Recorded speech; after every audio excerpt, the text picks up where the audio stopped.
All right, welcome back to What She Said Sports. This Shanola girl checking in. How's everybody doing? All right, so I hope y'all had a wonderful day. It's still cold here. When I woke up, it was before we went to sleep, it was 15 degrees. I posted it on my stories. So I think we made it to did we make it to 27? Current temperature in Atlanta. Sorry, it's 30 degrees outside. 30 degrees. So that's better than 15. It really got to 15 degrees. And I posted, when is spring? I'm like, because it was cold. It was bitter cold, but it wasn't super windy. So that always matters. So checking in, let us know where you're from. If you're new with us, let us know how the weather is treating you. Has it improved where you are? What's the current conditions? Are y'all still under the winter storm, or has it kind of passed? It seems like Atlanta's going to be hovering around 30 to 40 to maybe 30 to 50 degrees for the next couple of days. But as long as it's not 14 or 15, I'm cool with that. So how everybody doing? Welcome, welcome, welcome. All right, it's a lot of stuff happening. So let me catch y'all up. First and foremost, nobody still wants the Browns job. I think Nate is the guy that they're saying they're probably the Browns are going to hire. Personally, I think that's a sham. I think Nate may have been a Rooney Rule person, and they want you to think they're really trying to make a decision when actually Schwartz, the guy that Stefanski hired, is likely going to be the guy. I don't know why they dragged it out, all of the theatrics. I think the Browns are trying to make it seem like we thought about this. No, they didn't. Stefanski hired Schwartz. If Schwartz is the guy, it makes sense. Hiring the other guy who's never been a head coach ensures that they'll have another year to say, yeah, well, we had to rebuild, we had a new coach. It ensures that they will have excuses for why they don't plan to win, right? They have an uncertain quarterback situation. Why? Because that's what they want to have. People are saying Dylan's gone any day now. He's likely going to be traded any day now. People said Stefanski should be forced to take Dylan with him, right? People are asking, is Deshaun going to play? He hadn't played yet. I mean, why they didn't let him play at all this season, right? When it was an opportunity for them to reevaluate him, did they? No. Did the insurance company pick up the last 2 years or just last year for $46 million? So a lot is happening. Shedeur is a Pro Bowler and people in their feelings, but who cares, right? Somebody said the fan base is a cult. I'm like, oh, okay. So when somebody y'all don't like has fans that can push your narratives aside and that person continues to get shine, it's a cult. No, you know what a cult is? A cult is Browns media. Because, I thought about it today. I say, they so loud. They so loud. Shedeur unfairly got this, unfairly got that. That should let you know you're not in control. Whether you think it's fair or not, you're mad because something that you tried to control was uncontrollable. You thought you could control this young man's career. And you found out he right where he's supposed to be in the damn Pro Bowl. People saying, why didn't this person get it? Why didn't that person get it? I don't know. How many votes did he get? I don't know. People like, well, maybe it's just for marketing. It doesn't matter. You didn't want him with it. And now he's going to the Pro Bowl. And that's all people are talking about. People are talking about the Pro Bowl over that other bowl. Facts. So keep crying. Because when Shedeur got a speeding ticket, y'all were mighty loud. Y'all were very, very, very loud about a speeding ticket. And I don't think it's coincidence that it was only Myles Garrett and Shedeur Sanders that we heard about that had speeding tickets. Sounds a little manufactured. So we pulling in external law enforcement to stop particular Browns players so y'all can have something to talk about and push the narrative against them. Is that why only Myles Garrett and Shedeur were robbed? We ain't hear about nobody else. I mean, those are questions you should be asking yourself. What you should be talking about in the Browns media is when y'all gonna get another ownership group. Because the one you currently have is trash. The one you currently has been trash. But as long as it was black quarterbacks being trash, y'all didn't have nothing to say. And when y'all decided y'all was ungrateful after Baker took you to the playoffs, you wanted to get rid of him, and y'all thought mighty and highly of Deshaun. But what y'all didn't know is they had plans for Deshaun. They got plans for Deshaun right now. They got plans for Shedeur, and they got plans for somebody that you don't even know about. These people have already thought this through. They working on next year. So while y'all whining about the Pro Bowl, they setting up the divisionals for next year. Stefanski could have went to any team, but he went where? He went to the Falcons, where Tyler Shaw is in that division. Stefanski was hired for his off the field performances, holding back the team, eliminating the team from the playoffs. Maybe that's what they're looking for in Atlanta, as long as they have Michael Penix Jr. I just heard Stefanski today in his press conference. He seemed a little nervous. I mean, that's what happened when you got to keep making up lies, right? He said he's excited about Michael Penix Jr. And people are like, yeah, he's already talking about the quarterbacks. What exactly did he say? He said, yeah, I'm excited about Michael. What about it? Well, what you excited for? Because you didn't build chemistry with no black quarterbacks in Cleveland. So you want us to believe you're going to go run down to Atlanta and build chemistry with Michael Penix Jr. Instead, they probably hired you to do to Michael Penix Jr. what you did to Deshaun, what you did to Dorian Thompson-Robinson, what you did to Jameis Winston, and what you tried to do to Shedeur. Because you didn't win nothing. Shedeur actually deserves to be in the Pro Bowl. I went back and looked at his stats from the Panthers game that they said was irrelevant. And I put it alongside the Titans game that was actually a playoff hunt elimination game that Stefanski manufactured.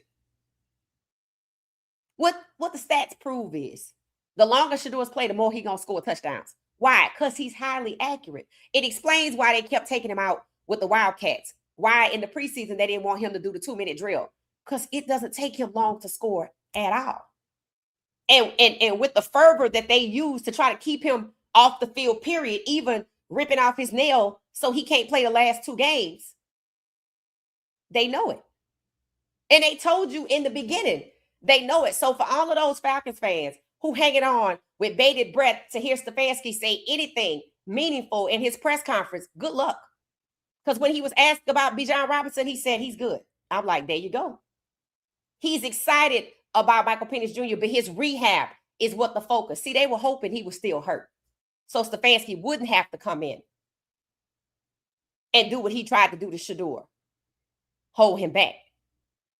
I'm like, it's a no-brainer. It's common sense that Shedeur Sanders should be in the Pro Bowl. We talked about this yesterday.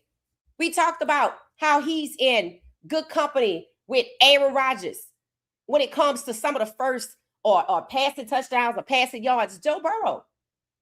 It makes sense because it proves what we already knew, that Shedeur Sanders was a top 3 first-round pick. So it's not a coincidence he ends up in the Pro Bowl. However he got there, that's where he belonged. And for the people that are mad, go take it up with Jesus, because that's how he got there. And that's what they don't want to admit, that they are not in control. If y'all were in control, Stefanski would still be in Cleveland. And Shedeur will be back for a second year behind Dylan. But that ain't going down like that, because you're not in control. You loud when it's a speedy ticket, but you silent when he get robbed or when the robbers get caught. You loud when Stefanski get fired, but you mad that the black guy didn't get fired along with him. And he actually has 3 Pro Bowlers. 3 Pro Bowlers in the rookie class. Carson Schwarzenegger, the only player that Stefanski fawned over to the point he had to catch himself in an interview. And I know people like, why is he gushing over this kid? Yeah, why? But he didn't gush over Harold Fanning Jr. He going to the Pro Bowl. See, he don't gush over the black players. So I'm trying to figure out, what the hell is these people in Atlanta really thinking? Or are y'all so siloed that you don't even stop to pay attention to what happened in Cleveland? Or you don't want to pay attention to what happened in Cleveland because you want to lie to yourself and trick yourself into following along with this rigged foolishness, because that's what it is. And the more they keep hiring these thugs, the more this crap gonna implode. Because the Titans decided to hire Daboll as the offensive coordinator over there with Cam.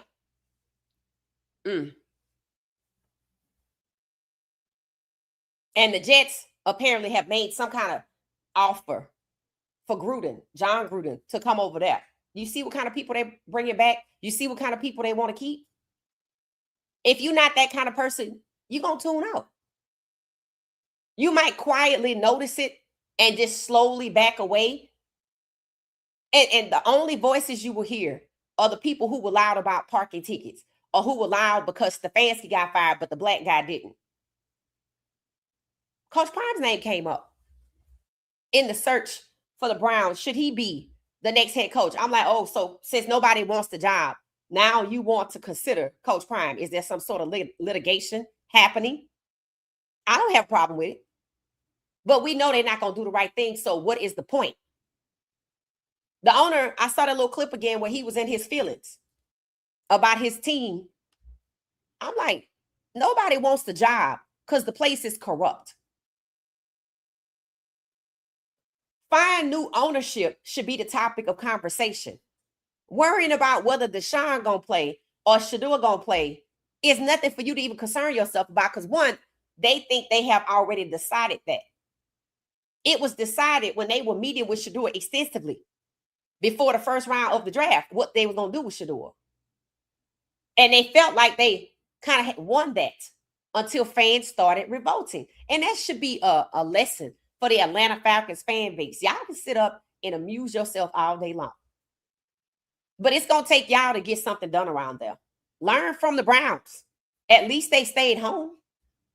Shedeur Sanders deserved to be in the Pro Bowl. He's right where he's supposed to be. And I don't give a damn if it's for likes and clicks.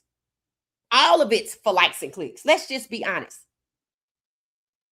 When you have head coaches somehow getting receivers to agree to stop running on their routes, whether it's the Tennessee Titans or the New York Giants or Jerry Jeudy in Cleveland or whoever that was, more up there with Caleb. When you can have that to happen across the league, it's rigged. People keep saying it's rigged because of Vegas. It's rigged because they want to hire the Dabolls and the Stefanski and the Grudens. That's what makes it rigged. because those people have specific jobs to be Stefanski 2.0. It's not a coincidence that they have black quarterbacks over there in New York where they want to bring Gruden back. It's not a coincidence that they brought Stefanski to Atlanta. But see, maybe Stefanski didn't hang out in Atlanta. One thing about it, you hop off the plane and you still in the airport, you learn something about Atlanta. It's a lot of black people. See, when Stefanski was in Cleveland, it was a lot of white people that were quiet about what was happening to the black people. Even before Stefanski got there. Deshaun Kaiser. And then they just kept on. They got new people to do it. They got Stefanski to do it. And people had issue with that because of who came in with Shedeur.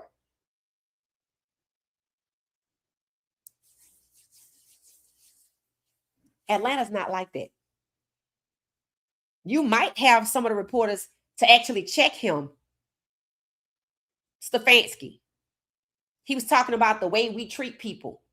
You know, we this and we that. I'm like, I don't know who all of this we is because you just got there. So I don't know who we is.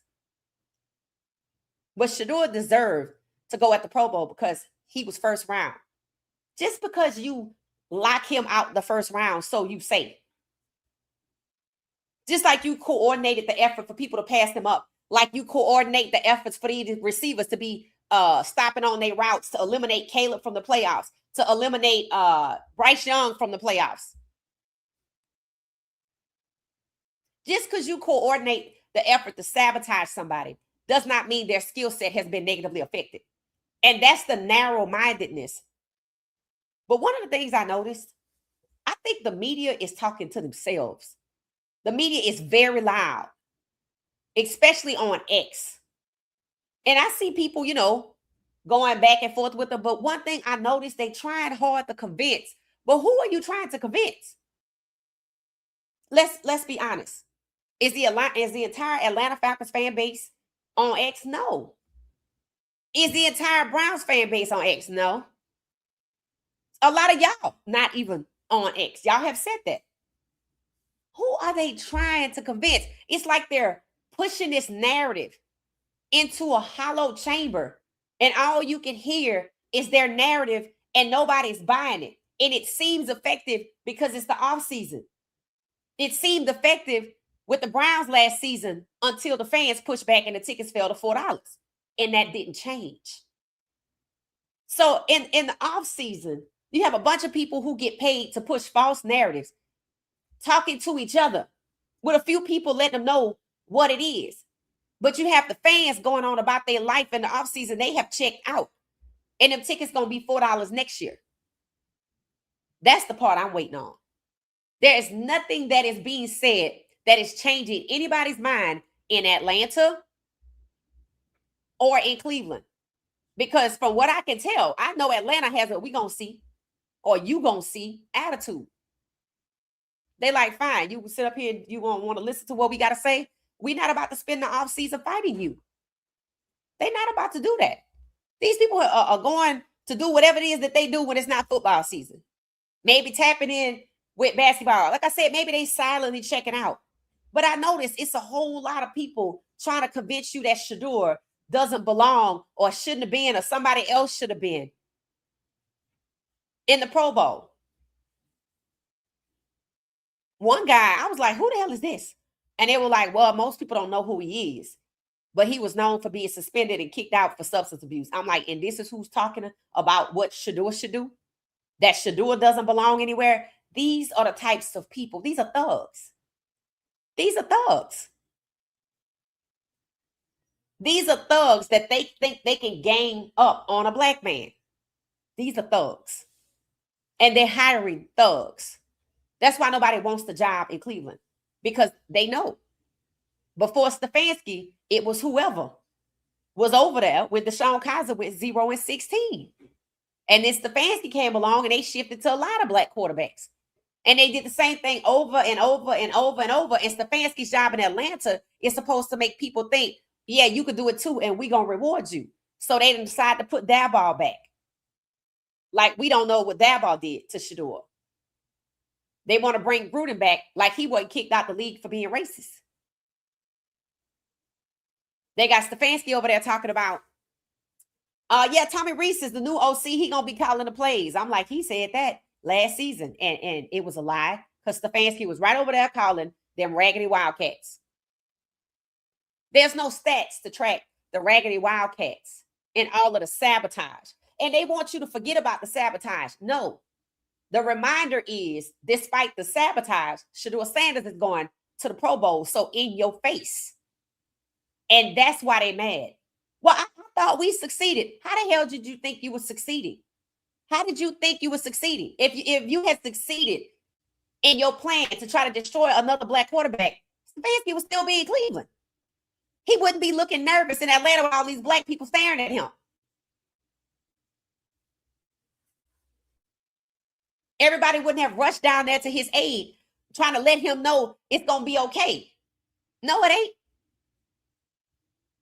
Personally, I think they set him up too, because he probably should have went to Tennessee. It wouldn't have worked, but I'm just saying, considering the makeup of the different cities, I'm just saying. It seems like he be set up his damn self, but that's the karma that will come. Shedeur deserved to be in the Pro Bowl. That's why I ain't arguing with nobody about it. I just keep reposting every time somebody celebrated, because I'm still on that celebratory. And they say Shedeur is still in another country enjoying himself. Good. That's what I want. That's what I want. Just like I want these quarterbacks in school to get the bag. Darian Mensah worked out a settlement to leave Duke. Apparently, he's headed to Miami to get that bag that was being put forth his way. They had to go to court about it, apparently, or get some lawyers involved. But hey, I mean, that's what happens, right? With the contracts. What these players need to understand is, it's okay if you want to sign for 2 years for $8 million. But just know it's going to cost you to get out of it if somebody want to offer you 10. I'm just saying, it's business now. It's business. This not scholarships that's being traded back and forth in books and housing. These are livelihoods. And for some, this is generational wealth. So shout out to Darian Mensah. I hope it works out for him. Sound like he headed to Miami, right? They said Diego Pavia wins at the Senior Bowl, and his height is shorter than they said it was. I'm like, what? They talking about his height isn't true. So, but I guess they lied about how tall he is. I don't know his height, but apparently he not as tall as they said he was. I know somebody else that's not as tall as they said he was. Dylan. Dylan looks like he about 5'8". I think they have him at 5'11". He don't give 5'11". He don't give 5'11". And I'm sure that they lie a little bit to get some of these people to seem acceptable, right? But I'm going to just keep saying it. Shedeur deserve to be in a Pro Bowl. Let's see if we can take a look at the stats that I put together, or I asked AI to do it, so y'all can see what I mean when I say Shedeur deserve to be in a Pro Bowl. And it shows you how good of an athlete it is. And it should also let you know that they're so loud because they lied. See, there's a lot of people's credibility on the line. A lot of people say Shedeur wasn't good, keep wanting to call him a 5th round pick, but he keeps getting the treatment, and I guess you could say the accolades and the opportunities that 5th round picks don't get. But let me say this. At some point, they got to start making this right. People think maybe that this is it. You haven't seen enough to know that. How long have they been holding him back? Since last January, right? Okay. So we just getting started. You're going to need to go a whole nother year and look for consistent change and improvement and respect and fairness towards Shedeur Sanders from the NFL, from the Browns, and apparently the Falcons and the New York Giants. You're going to need time. Like Shedeur said, you're not going to microwave this thing. When they threw him in and wanted him to magically build chemistry, no, it takes time. And you're going to need that time to see if they're consistent and genuine. This could just be marketing. And they could go right back to sabotaging him next week. Because we saw Haslam talking to Coach Prime and said, let's say Shedeur has a good game, and what happened after that game? They try to rip off his fingernail. Wristband gate. So see, they go right back to the way it was. And for people who say, well, Stefanski's gone, right? And who's Stefanski's boss? He's still there. And his boss is not Andrew Berry. You need time. There's nothing that you could predict that's what's going to happen with the Browns. You should expect the same until you see different, because why would you expect different from the same people? Why would you expect different from the same ownership group that had Deshaun Kaiser go 0-15 and fired Sashi Brown so he could not get a black quarterback? This ownership group's behavior is telling you they do not respect and value black quarterbacks, but they seek out head coaches that are like-minded. They seek out head coaches that feel like they do. That's why the reporting structure is independent of Andrew Berry, who's a black GM. So that the ownership group can be transparent about its goals when these black quarterbacks are concerned. That's why people should be talking about the Browns need new ownership. How long before that becomes the mantra? If Shedeur in Cleveland, and I said if, he gonna be all right, because they under a microscope. And they should know this. I checked. That funding is still blocked. The funding is still blocked. Nobody wants to work there. And people keep showing up where Shedeur is concerned. So your plans to subdue him they're not gonna work. Not without a fight. And that should be obvious. And that's the reason why people like, I'm not trying to be a head coach that gets fired because the fan base don't like me doing what Stefanski did, and you want me to pick up what Stefanski left off. That's all they are looking for. That's why it's probably going to be Schwartz. If it's the Nate guy, are they really going to sit this half black man down and say, okay, we need you to hold back the black quarterbacks? I think he might be a Rooney Rule applicant, but the funding is still blocked. So maybe they have to do some things. Maybe they have to make concessions. Either way, Shedeur deserves to be in the playoff for a multitude of reasons. Not just because his dad was in there. Shedeur is good in his own right. People said it's a damn shame he gets to go because he's popular. I'm like, they wouldn't just be excited because he's popular. They're excited because he's a baller, and maybe we'll finally get to see him ball out without a corrupt O-line that should also be wearing orange jumpsuits for fixing and rigging games with their ex-former head coach. And they know it. Crimes were committed to hold back Shedeur Sanders, to derail him. Crimes were committed. And the fact that he survived the criminality that was meant to take him down, why he deserves to be in the Pro Bowl. It's only right. Are they making things right? I don't know yet. I say no. I say it's God. It's favor from God. It's a blessing from God for enduring what he had to endure. And they don't want to talk about that. They want to talk about his QBR rating that was manufactured. But here's what they don't want to talk about. When you look at his stats from when he played in that preseason game,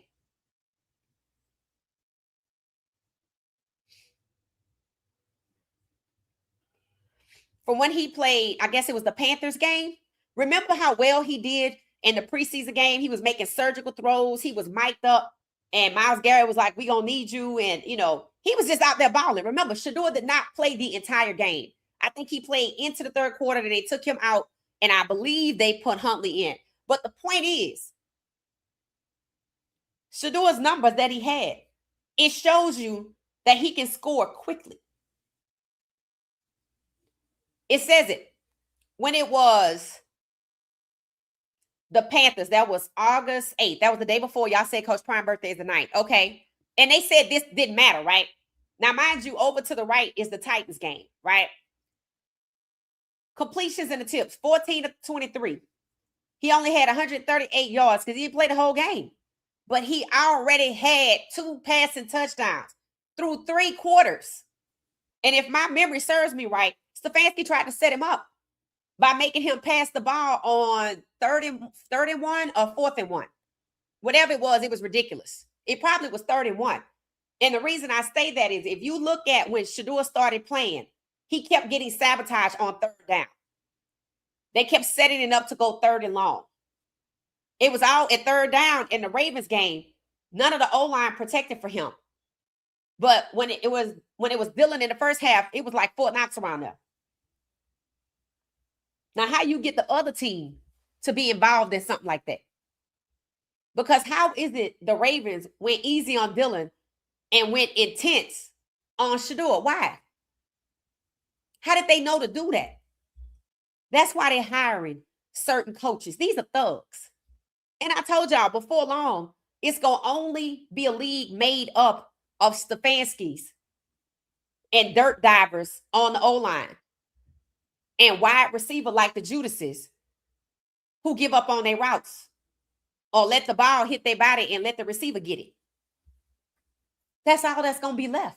And if you look at this year, they just hiring white people. They don't even have to be good. And somebody had the audacity to say Coach Prime's resume isn't good enough for him to be a head coach. Stefanski's not qualified to be a head coach in the NFL. He's qualified to be a henchman because that's all I've seen. He's not a head coach. They brought him in to break down Michael Penix Jr., who's an elite quarterback. I don't think the Atlanta Falcons fans going to be okay with check down keys. I don't even think it's going to work.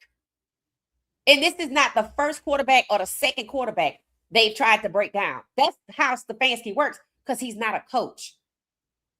He was propped up just like Tyler Shaw was propped up. And he's in the division he's in to further prop up Tyler Shaw.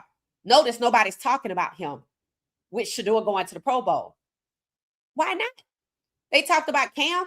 Should have went. Why didn't Tyler Shaw get to go? Shedeur is better than Tyler Shaw. Shedeur is actually forced to compete. Tyler Shaw was propped up. Jackson Dart, it's a whole lot of everything going on over there. That's just going to have to play itself out.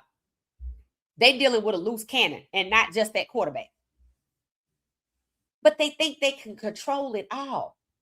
And in addition to controlling the outcome, they think they can downplay what we see with our own eyes. So against the Titans, Shedeur was 23 of 42, 364 yards. Now we know he was sabotaged for sure in the Titans game. 3 touchdowns. So it proves the longer he plays, the more he throw the ball, he's going to score. Why? Because he's highly accurate. And instead of the Browns capitalizing on Shedeur Sanders, this coming into this season and making him the franchise QB at number 2 overall in the 25 draft, like they said they were planning to, until they remembered his skill set is outdated. When you look at these numbers, Shedeur Sanders' skill set isn't outdated. You have to factor in on a curve because of the sabotage. But he still managed to score and put up 364 passing yards with the sabotage. So he could have got to 500. And they know that. And Browns fans ought to be pissed off as to why they're paying all of this money when they have a guy on the ground that could have actually took them to the playoffs, to the divisionals. And he can take them again next year. But ask the Browns why they don't want to go. That's the narrative that needs to be pushed. These numbers right here, in the context of these games, prove that Shedeur belongs in the Pro Bowl, just like he belonged top 3 first round. Why isn't there any comparison about Shedeur going to the Pro Bowl, but not Dart and Tyler Shaw? I think it's convenient that they want to compare Trevor Lawrence, who just got to the playoffs for the first time. Is it the first time ever? And I saw what happened against Tennessee, but you know what? That's somebody else's fight. I'll get back to it later. Shedeur's stats, given the context of these games, anybody who can do math,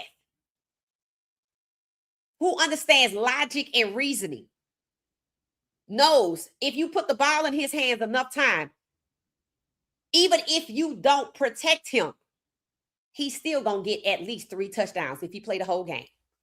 That's until you take him out with the Raggedy Wildcats. He can get more than that. This on your screen is why Shedeur Sanders deserves to be in the Pro Bowl, because we all know he didn't have chemistry with the first team. He didn't. And knowing Stefanski, he didn't even practice the real plays that they were going to be playing in the game, because Coach Prime told us there were things that happened that we don't know about. So that's why I'm in favor of Coach Prime being the next head coach of the Browns, because somebody needs to protect Shedeur. Absolutely. Instead of bringing in somebody to set up Shedeur again, I don't have a problem with it. I don't have a problem with it at all. Let's not act like who over there in Colorado. Let's not do that. Some things deserve your attention. Now, I'm not saying they're going to do it, but I'm telling you why I don't have a problem with it. Because I know they're looking for Stefanski 2.0. I know Stefanski hired Schwartz. I know what Shedeur is capable of. And I know the fans and nobody else want to sit up and watch Shedeur be held back again by a different person, but the same ownership group. The same ownership group that held back Deshaun after paying him $230 million. Why people don't talk about that? Shedeur Sanders deserved to be in the Pro Bowl. All of the accolades, all of the first. One of the first is Kevin Stefanski only had one Pro Bowler at QB in 6 seasons. That's Shedeur Sanders. So here we are. Kevin Stefanski is out here holding back, fixing, and rigging games so a Pro Bowler can lose. So the team don't get to the playoffs, robbing the fans of what they have paid for, competitive football. Shedeur Sanders deserves to be in the Pro Bowl because he's elite. His stats already put him in elite company. I guess Aaron Rodgers ain't nothing no more since Shedeur done reached one of his accolades. I guess you don't care about Joe Burrows no more because he done reached one of his accolades. And y'all saying, oh, the Pro Bowl don't matter. Then don't watch it, because that's what we watching. We're watching the Pro Bowl. We're excited to see Shedeur. Not even interested in the other bowl. In fact, I was trying to figure out how to go into my social media and put in the word to block all comments about it. Why would I want to watch that? It's rigged. It was rigged to keep black quarterbacks out. They cheated Caleb Williams. They cheated CJ Stroud.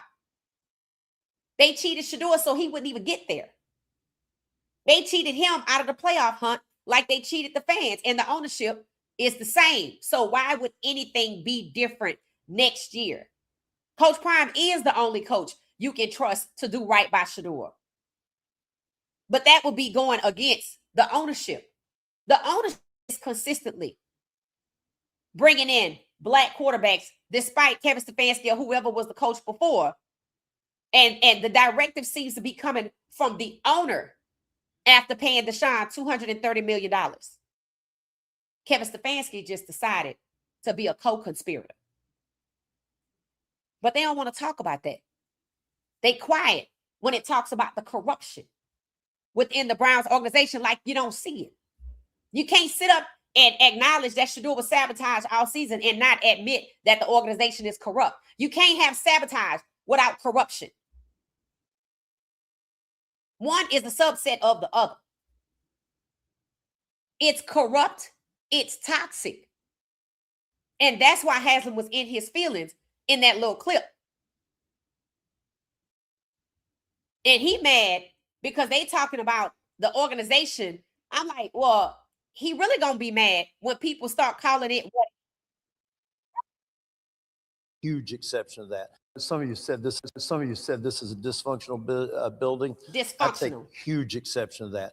Some of you said this is a dysfunctional building. I take huge exception to that.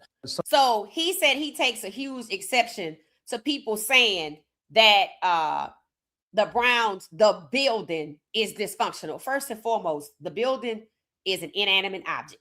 Okay, see, this is how people try to deflect. The organization is dysfunctional.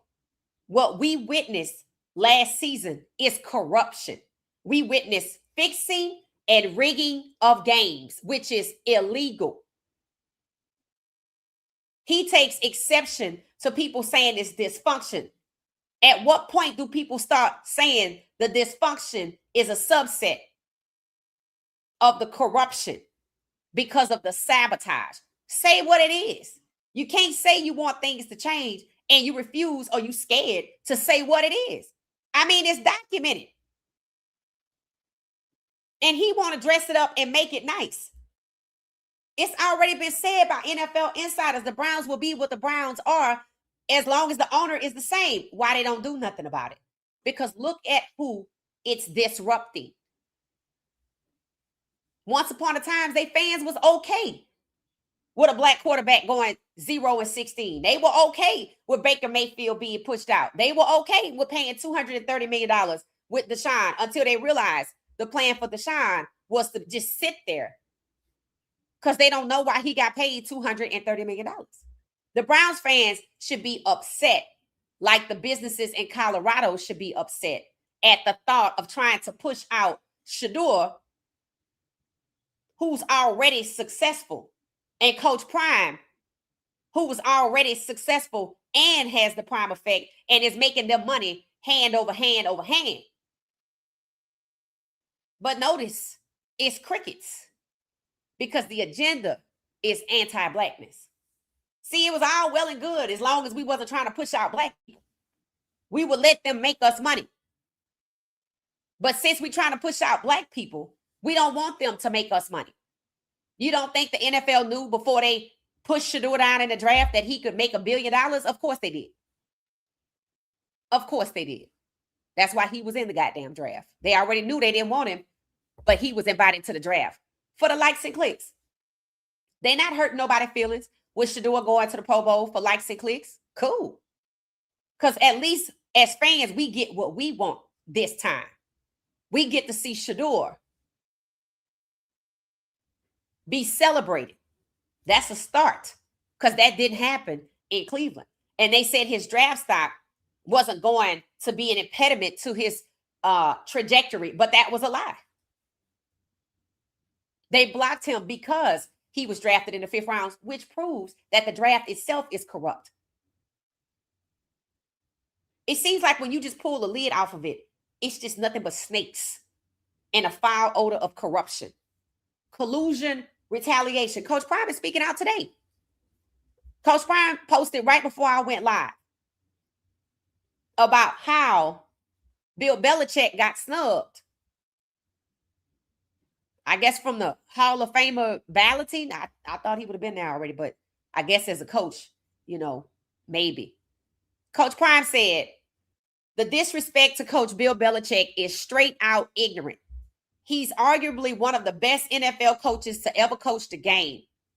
It said, how quickly we forget the impact Coach Belichick made on all of us.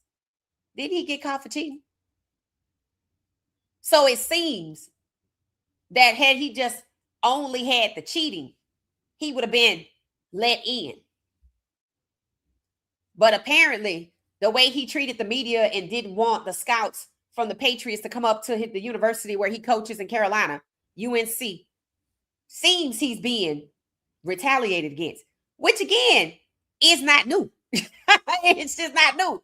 We're seeing corruption, retaliation, intimidation. But didn't he cheat? I'm like, so I'm confused. I'm like, if he cheated, I don't know. I don't know. I mean, Tom Brady cheated too, right? I don't know. Y'all don't have to tell me what y'all think about this because, I mean, he did get caught cheating, so I don't know. I don't think that that's why he's not in the balloting. I think they mad with him because he didn't want them people to come up there. Excuse me, to UNC. That's what I think.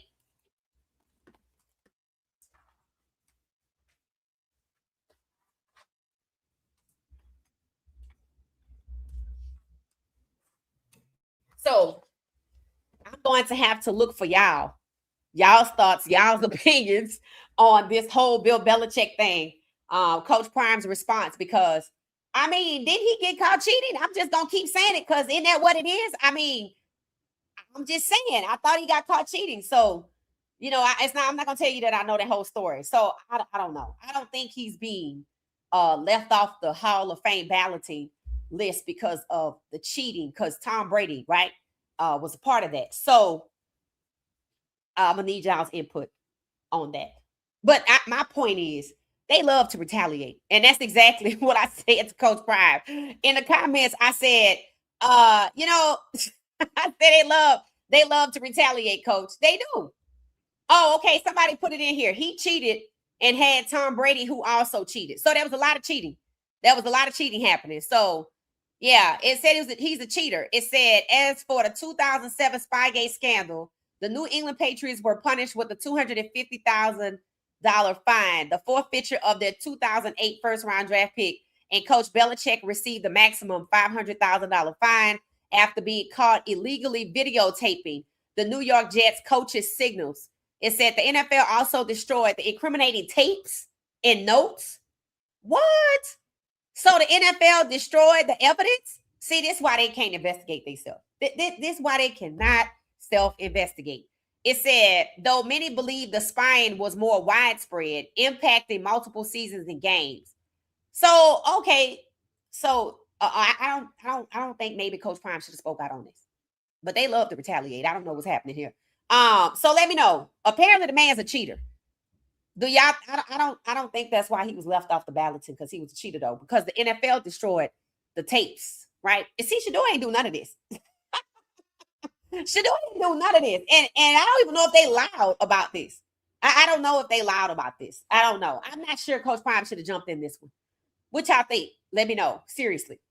But see, Shedeur, he's not, you can't look him up and find that he was deflating footballs or things like that. This young man was abused. And honestly, Kevin Stefanski should be in an orange jumpsuit, because he did more than that. And he did more than what we know, right? The last thing that should have happened is he was rewarded with another job in 2 weeks that he probably got before he got fired. And it seems like they're thanking him for his services. And they're retaliating against McDermott, possibly retaliating against Bill Belichick, that has nothing to do with the cheating, and more so that he snubbed the NFL and didn't want the Patriots at UNC. I don't know if Coach Prime should have hopped in this one. I don't think I heard Belichick say too much when Coach Prime and Shedeur were being lambasted. What y'all think about that? Like, for real. Do y'all think he should have said something, considering there was a cheating situation? Can't overlook the cheating. And I don't recall Belichick saying nothing about Coach Prime after. Maybe I missed it. Maybe I missed it. Did I miss it when Coach Prime was being a scapegoat and his son and all of that? Let me know your thoughts about that. Seriously, like, we got to be careful who we speaking up for and about. And do they speak up for and about us? That type of thing. Let me know your thoughts. All right. So you already heard from the owner who's salty because people say his organization is dysfunctional. By dysfunctional, they mean corrupt. People want to still keep it nice. How long do you think they're willing to be nice? Because they have no plans to win anything this year, because the Holy Grail is expected 2027. So you think the media, well, not the media because they paid, you think the fans willing to lose another year? Do you think the fans are falling for it's the quarterback situation? And why is there no talk of trading Shedeur Sanders?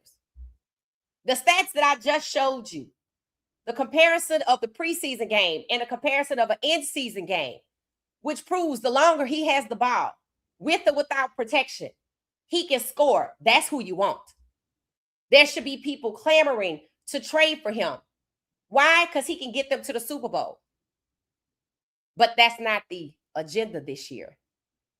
We're in an anti-Black sentiment, an anti-Black movement, pushing out Black leadership, suppressing Black quarterbacks, even cheating them with their wide receivers on various teams, giving up on their routes. This is widespread corruption.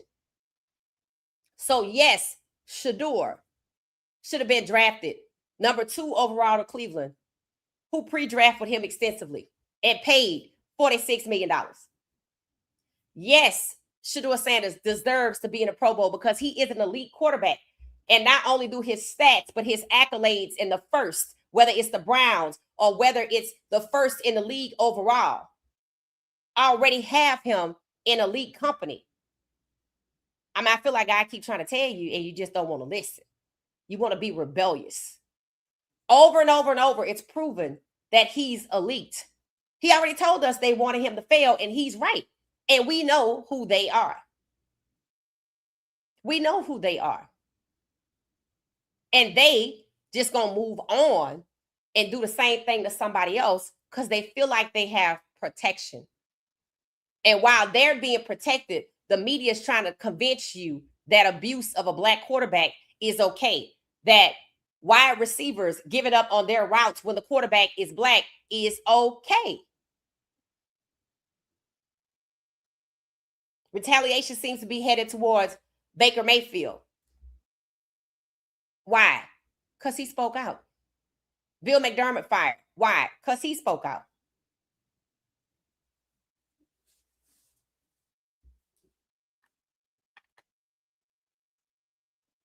Baker Mayfield spoke out about Stefanski, which actually helped to further the evidence that Shedeur was being sabotaged by Stefanski.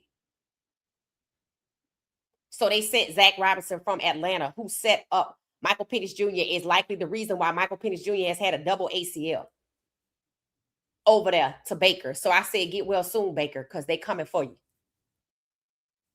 But he seemed pretty smart. And they're already talking about getting another quarterback. Why? Because he spoke out against the coach that they brought in to disrupt Deshaun, to disrupt Winston, to disrupt Shedeur, to disrupt the black quarterbacks. And anybody in Atlanta is fooling themselves when Stefanski clearly isn't comfortable either around black people or black quarterbacks. Because gushing over Carson Schlesinger, but you don't have much to say about Harold Fannin Jr. You reduce Harold Fannin Jr.'s impact and you leave Carson Schlesinger on the field to go bloody so people can have sympathy for him and he can win Defensive Rookie of the Year, but then there's no mention of Harold Fannin Jr. It's giving racism. And it seems that Atlanta saw what happened, knew full well what was happening to derail Shedeur's career and decided to bring that over to Atlanta and use it against Michael Penix Jr., whose rehab is going faster than we expected. Shedeur Sanders deserved to be in the Pro Bowl because not only do his stats, but common sense when you look at the games that he's played and put them together shows you that when he got the ball in his hand, protection or not, he's going to score because he's highly accurate. And Stefanski did everything to keep a highly accurate Pro Bowl elite QB off the field and eliminated from playoff hunt contention. He should be in jail for fixing and rigging games. And I'm dead ass serious. And it seems that the Browns ownership group is looking for Stefanski 2.0. That's why nobody wants the job. So let me see what y'all are saying about this. Let me know your reasons why you think Shedeur belongs in the Pro Bowl. I mean, I think it's because he's proven elite. And what I hate is the timing of when he has come into the league. The timing is just not good. The timing wasn't good when Warren Moon came into the league. Why? Because they were heavily devaluing black quarterbacks. They didn't want them, and they were upending their careers. And here we are again. And so Shedeur is coming into the league. But instead of players like Darian Mensah having to go to Canada, he can get NIL and go to another team and stay in college and further his education and gain generational wealth there. Shedeur came out last year. I wish he hadn't because, hell, he could be still in school. But, you know, hindsight is 2020. This was meant to come out. This needed to come out because this has been simmering. This has been simmering, I guess you could say, below the surface for a long time. The truth needed to come out. It's intentional that it came out. And Shedeur was built for it, which is why he survived it. I don't know what Michael Penix Jr. is built like, but I do know Stefanski is under a microscope. And I know if Nate is really going to be the guy, he might want to run. Because they don't seem to value Black leadership in Cleveland, only to use them and scapegoat them when they do harm to Black quarterbacks. That's what the pattern shows in Cleveland. It's documented. You don't need to be a neurosurgeon to look at the pattern of their own actions. Stefanski is not a head coach. It seems they think he's a hitchman and they want to try it again in Atlanta. So it's up to the Atlanta fans to say something. I mean, we can lend our voice to it, but if y'all just gonna keep showing up, ain't much we can do. Thank you, Ramon. Thank you so much. Cold ice at 27 degrees in DC. Okay. Hey, Tamika, it said, I hope you all today is going well. It said the realest show. It said that you reached 10,000 subs. I will get that. Thank you so much. Thank you so much. Hey, Miss Pamela. It said we are woke over here all day, all day. It said grand evening. What she said, sports and family. Maryland in the house. Welcome back, Crowley. It said good evening. Hey, Sharon. Hey, Tina, how you doing? How you doing? Happy Tuesday. Lady T in the building. Slick stuff. Yep, in full effect. It says Stefanski's press conference today was boring. It said the media was going with questions about QBs. Right. And here's what they're trying to do in Atlanta, right? They're trying to understand, is he going to be any different with the quarterbacks in Atlanta? No. No. When he said, I'm excited about Michael, I'm like, why? He didn't even tell him why. He didn't see, he can't do that. He's not that guy. Canales just rolled it off about why Shedeur was good, why Huntley was good. Stefanski has not been successful at telling us anything about why these players are good because he's not a coach. He's pretending to be a coach. He's an imposter. They're looking for some sort of evidence that things with the quarterback and Stefanski are going to be different. In your quarterback Black? Did your owner say QB1 is Michael Penix Jr. and isn't he Black? Why would it be different? Stefanski failed to build chemistry with the Black quarterbacks in Cleveland. Why would he come to Atlanta and suddenly want to build chemistry with the Black quarterbacks? You need to accept the fact that he was hired because he refused to build chemistry, was unwilling or failed, however you want to categorize it. Accept the truth for what it is and stop trying to take a sour lemon and turn it into a peach because it ain't going to happen. They're like, well, he knows Kirk Cousins, so we think Kirk Cousins is out. I don't give a damn if he liked Kirk Cousins or not. What happened in year one with Kirk Cousins and Michael Penix Jr.? Kirk Cousins failed. What happened in year two when y'all moved Michael Penix Jr. out the way because you got him injured? And I know an insurance company is paying his salary too. And that's a shame to do that to these Black athletes, to these Black quarterbacks, so you can get your money back because you don't value them no way. So you just use them for insurance fraud because that's what it is. Kirk Cousins failed in season 2. Why the hell would season 3 be any different?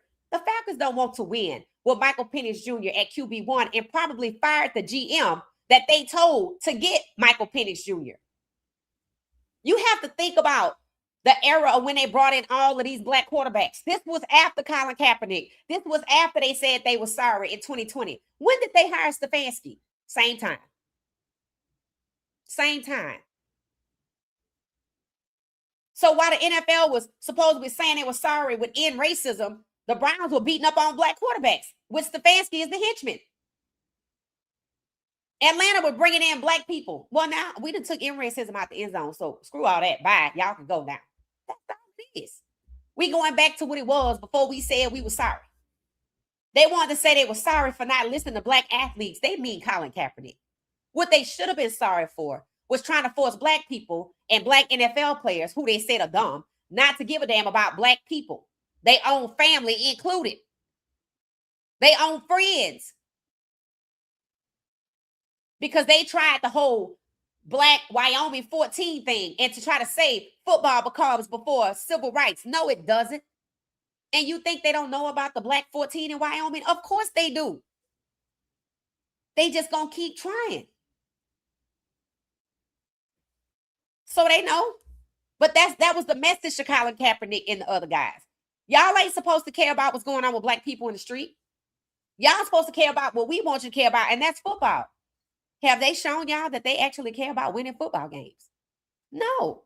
What they showed you last season is they care about reversing the progress that black quarterbacks have made. They care about reversing the progress that black GMs have made, that black head coaches have made. They had already gotten rid of the black offensive coordinators, and they have one now because they're firing black coaches. They're not hiring anymore, and they've only fired black GM, and Andrew Berry is on the seat. So it should tell you that everything they're doing toward black people, men in leadership is performative. So what you're seeing from Kevin Stefanski in Atlanta towards Michael Penix Jr. is performative. Towards Bijan Robinson is performative. How many times did you see Kevin Stefanski gush over Quinshon Junkins? Zero. So you think you're going to see him gush over Bijan Robinson? No, because he's black. Ask the Atlanta Falcons why they brought somebody here who seemingly is not comfortable with black quarterbacks. Ask them that question. Ask why would the Falcons ownership hire somebody who failed to build chemistry with the black QB1s in Cleveland? Ask that question. Because they want him to do the same in Atlanta. But ask them. Waiting for something to be different when it's the same people and the same anti-black agenda. They just spreading it around to the different teams by sending Daboll to Nashville so Stefanski won't be alone. Trying to get Gruden over there to the Jets. You think it's a coincidence they're not trying to hire them in Minnesota or nowhere? You think it's a coincidence that no white quarterbacks have pretty much lost their head coaches unless their head coach like Shedeur Sanders?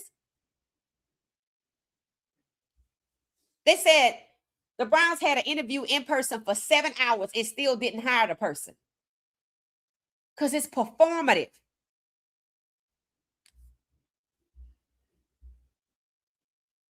Clara said it's cold in Savannah.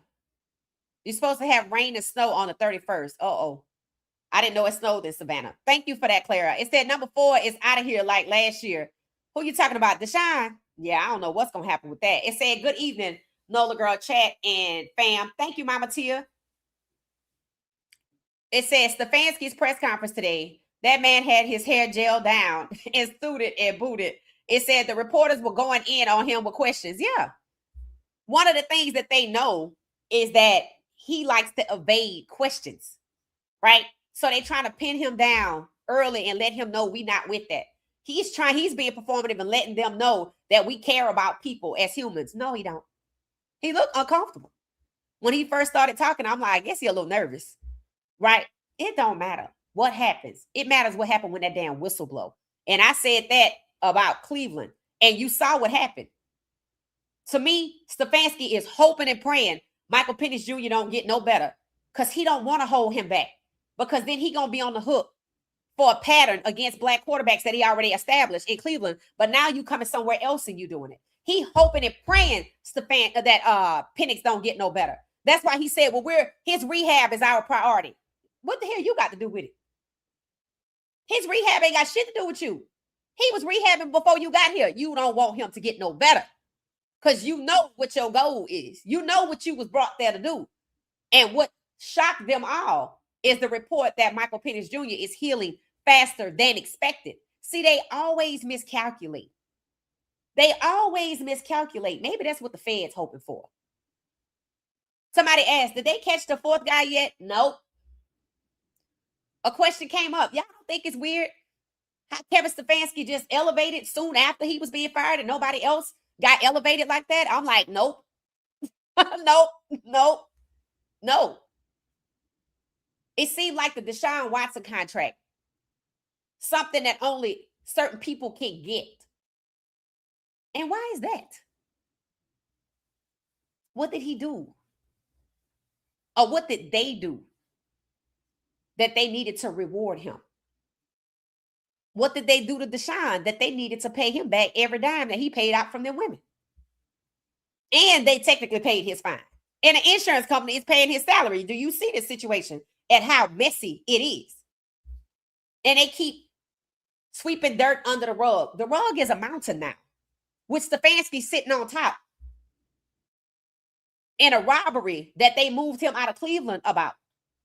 Because if he's still there, then, maybe we could tie it together a little easier and talk about it. But with him gone, it's supposed to be new beginnings. Because he said he wasn't looking backwards.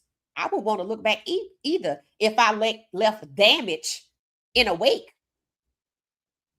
Maybe that's what the feds hoping for. They hired somebody in Atlanta to be a consultant to Stefanski. I'm like, do he work for the feds? New environment, you don't know who to trust.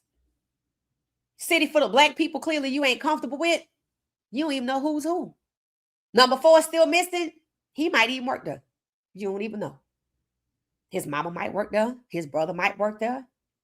You don't know. Atlanta's a very small place. Everybody know everybody. You're new to the situation.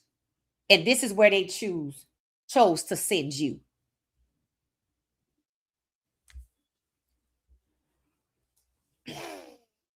It says Schwartz is a horrible head coach for the Detroit Lions back then. Uh-oh, Tamika.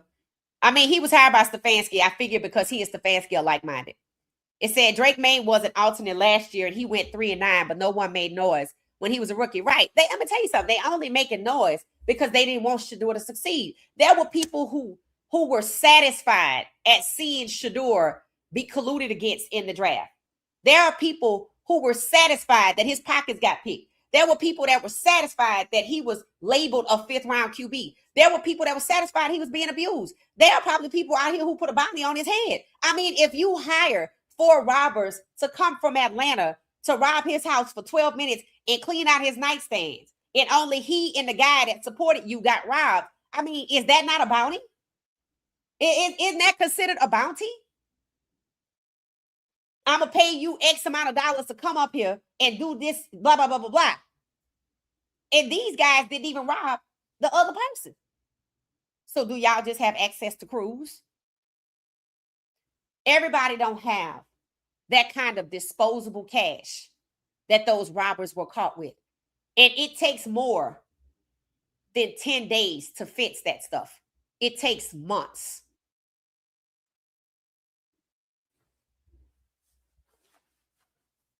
And if those bags never show up, they're in the trash. The goal was to hurt, humiliate, just like ripping off his fingernail. And I still don't think it's coincidence. Stefanski was fired 7 days to the day, exactly 1 week after number 3 was caught, and number 4 is just in the wind. And he ends up in, of all places, Atlanta. It said 12 is a Pro Bowler. Case closed. I know that's right. Number 4 is Deshaun Watson. Yeah. When we first came to the situation, the media in Cleveland was saying Deshaun Watson has played his last snap in NFL. Today, I heard, well, is Deshaun Watson going to get to play? They don't want Shedeur to play because it proves they lied. It proves they lied. And who is they? The people that took him off the board. There is no justification for colluding against Shedeur. And they tried to spin that last collusion case to say, okay, they guilty of collusion, but it didn't hurt anybody. Well, they're guilty of colluding against Shedeur because they did it again. And damages. Damages. You can't say there's no harm. Oh, there absolutely is. There absolutely is damages. And it could exceed $1 billion because Shedeur is a player that actually has that type of following. And it was proven with the money that his fan base spends. Those are damages. And then they lied. Devalued. So we ain't just talking about the money he should have made at number 2 overall when it's proven that they baited and switched. Because I'm sure if people look, it's there. But again, the feds like to catch people off guard. So let's see what happens. Damages. So this is a collusion case. And if it ever gets documented, it's going to be way more than 60 pages. And just like the other one blew your mind with the text messages that came out, if this discovery ever comes out, you're going to see how vile they were. And the real reason they didn't want Shedeur to be drafted first round, number 2 or number 21, because of 17 to 32, the racism will come out. They seem bold with pushing out black people and only hiring white people, whether they qualified or not, which makes you think they don't care about the racism, but that's not true. If they didn't care about the racism, they wouldn't have the media employed to push false narratives and downplay the robbery and downplay the sabotage and prop up Stefanski and try to convince you that the abuse against Shedeur was warranted and or okay. There is a ceiling. There is a line that they can cross and it all just implode. Stay tuned. Because it's going to get worse before it get better. He seemed uncomfortable. Yeah, he did seem uncomfortable at his press conference today. I think he's uncomfortable there. Personally, from what I just have seen, I don't think he's comfortable around black people. The reason, I'm going to tell you why I say that, right? Hal Fanning Jr. was exceptional this year, right? Quinshon Judkins was really good. So was Dylan Sampson. I mean, the whole running back room was stacked.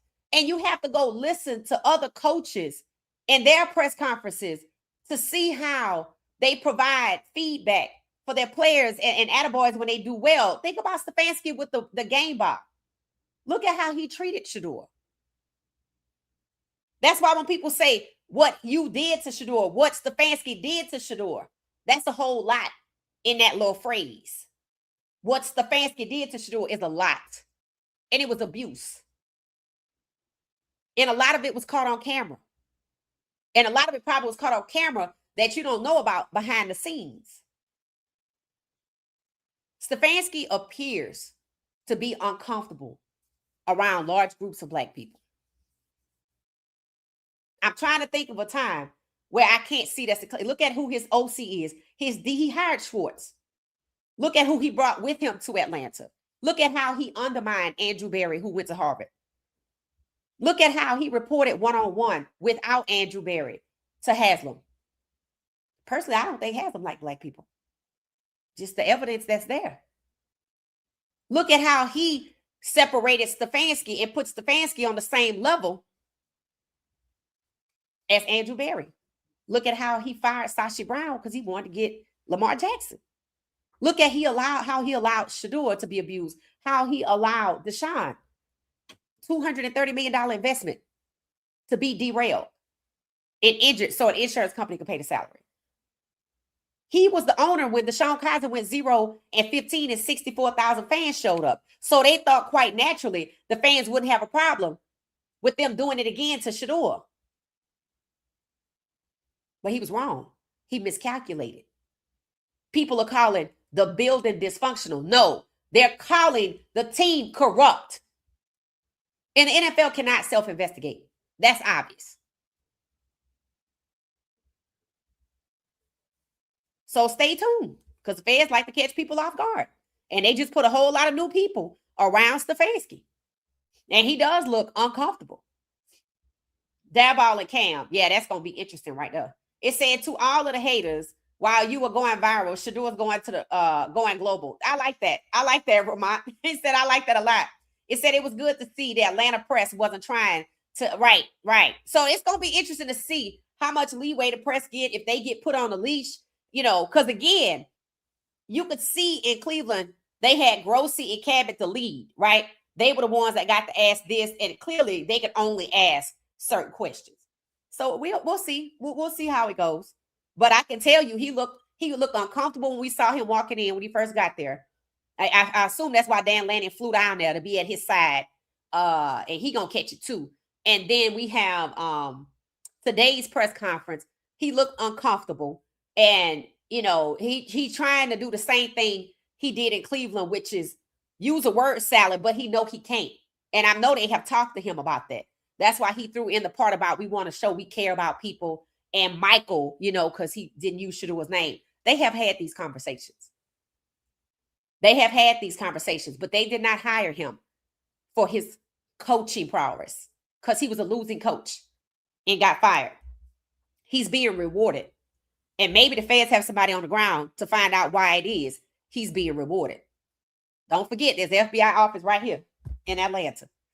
Never know who you're talking to. It said the NFL owners cheated our nephew 12. Facts. Legendary Pro Bowler Shedeur Sanders in the draft.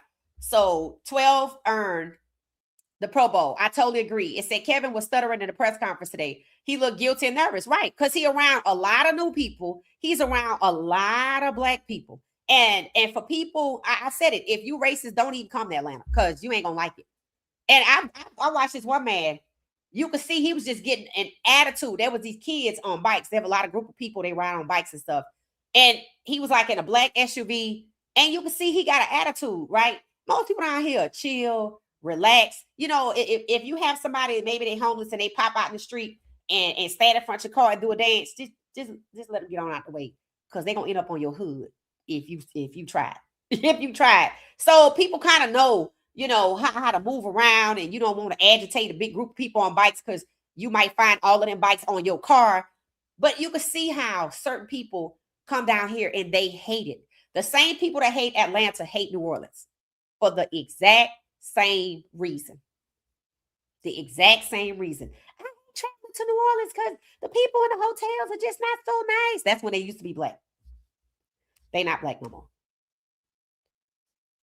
So no matter how hard the devil try to take you down, it said you just can't outbeat guys doing. That's fact. It said Pro Bowler Shedeur Sanders. It said boycott the Super Bowl. I know that's right. I call it the other bowl. And the NFL draft. Oh, definitely ain't watching that. Definitely not watching that. Definitely not watching that. I started looking into other stuff that's happening because we're going to be streaming, but we're not watching that other bowl. Pro Bowl or bust. That's it. Pro Bowl and put an exclamation behind it. Pro Bowl only. That is it. And I'm excited for Shedeur. I'm happy he's still out the country. I'm really happy about that. Because I know it's gonna do wonders, right? So I don't know how long he's gonna be gone, but I know at some point he said he was coming back to work out. Personally, if we're just gonna be honest, I wish he would work out over there. I wish he would work out over there. I don't even want him to work out over here. The longer he gone, the better it is for him. Because what y'all don't understand is when you come back, you know, you come back too early. The trauma is just going to be waiting for you at the airport. As soon as your plane land back in the States, you're going to feel it all come back. When you go back to Cleveland, you're going to feel it all come back. That's just how trauma goes. And you can't say he wasn't traumatized just because he doesn't show it. And I think in some respects, he kind of does a little bit, right? You got to deal with that. But the best way to deal with it is be out of their environment. You cannot heal where you were hurt. You got to move. You got to move around. So I'm thrilled that he's supposedly still out the country.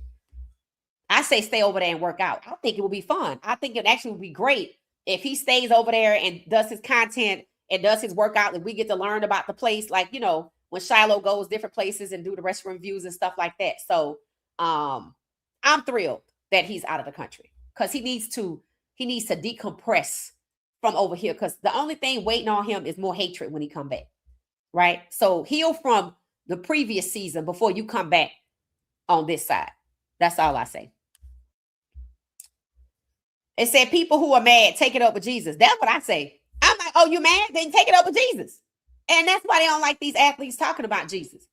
It's like they want these athletes to feel like they are Jesus. You all are not Jesus. You are a goddamn job. And just like another job, you could be replaced. And see, that's the problem. They act like they're a monopoly. And if you don't come here, where you going to go? And that's why they mad, because these players are staying in college. That's why they mad, because they're making decisions for themselves. Quashawn Junkins told us when he left Ole Miss, how they did him. Was Lane Kiffin the coach? I think he was. Now you see. Interesting. It says, speak truth to the family. It said, your plan is not man. Right. Yeah. Like, get the hell out of here. And that's another thing I'm starting to notice. They go into these smaller stadiums and they're like, oh, well, we could charge more for the tickets. What you don't want to admit is that people are losing interest. People are losing interest. I saw people making fun of, was it Tony? Y'all know Tony, the comedian? Was it him that was talking about, I'm assuming, Super Bowl tickets? I saw it. And I saw, like, did I see 56,000 or something like that? I kept pushing. I kept scrolling. I wasn't even entertaining that, right? People want to be excited. I'm like, nope. people are losing interest. That's why they're going to smaller stadiums. That's why they want to get into the real estate part of the business and turn the football into a damn petting zoo. That's why they don't value the players. That's why they don't really care if you don't come to the stadium. The only reason they want the stadium is because they want the land that the stadium is built on, because they want the star, because they want to increase their billions. They don't care about the football. It's obvious the Browns ownership group do not care anything about the business of football. It don't seem like they even in it for the business of football. It seems like they take pleasure in derailing a black man's life. That's what it's given, because you have been doing that, and you keep seeking out people who will continue to do it for you while you hide your hands behind your back. And again, it takes a special kind of fool, and that fool has been sent to Atlanta. So I don't know who you're going to get. That's why nobody wants that damn job. And I say, fine, hire Coach Prime, because I know he'll protect Shedeur. I know he cares about football. I know he wants to win, and he can get the best out of that team. They actually have a good team. But a lot of the people on offense chose to be co-conspirators. They chose to be corrupt on camera. And that's why they want to move out Andrew Berry. That's another reason, because he probably going to try to get rid of them, and they don't want him to. So I don't know what the one-on-one meetings with Stefanski and Haslam were about, but I know they're different from the one-on-one meetings with Andrew Berry and Haslam.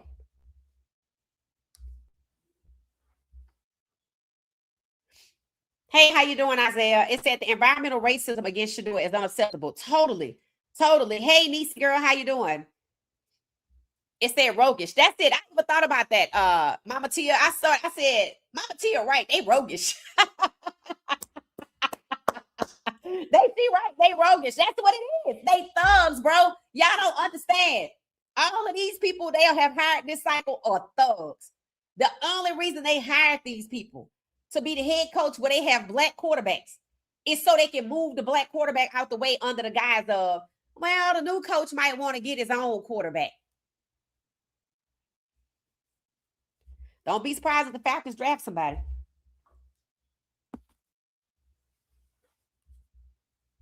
Or Dylan show up over there. I don't know what they're going to do with him. I don't know. I don't know. But if I'm Dylan, I'm watching, because somebody going to get thrown under the bus. Somebody going to get thrown under the bus. I'm just saying. Somebody going to get thrown under the bus. Hey, Coach, how you doing? Welcome back, Coach. It said, how did the Stefanski press conference go? Grill him. People were talking about it earlier. They said the media was trying to pressure him, to make sure he can't escape with the word salad, and kind of letting him know up front, we're going to be asking real questions over here. And they kept pressing him about the quarterbacks, because they want, I think they're trying to impress upon him through the questions what they expect. That's what I think. They're trying to let him know, we ain't trying to do none of that down there that you was doing. We got Michael Penix Jr. as the quarterback. Now, for what I understand, the Falcons fan base largely still expects Michael Penix Jr. to be the starter. So I think they keep asking him questions about it to try to ascertain and pick up on if he's going to be doing something different. I'm like, the man is a liar. So I don't know. You asking for lies. Anything you get right now, any verbal conversation, it's just all bullshit. When that whistle blow, let's see what it is. Don't even worry about what the hell they do in practice. When that whistle blow, let's see what it is. You're going to see what side the Falcons on. You're going to see what side he on.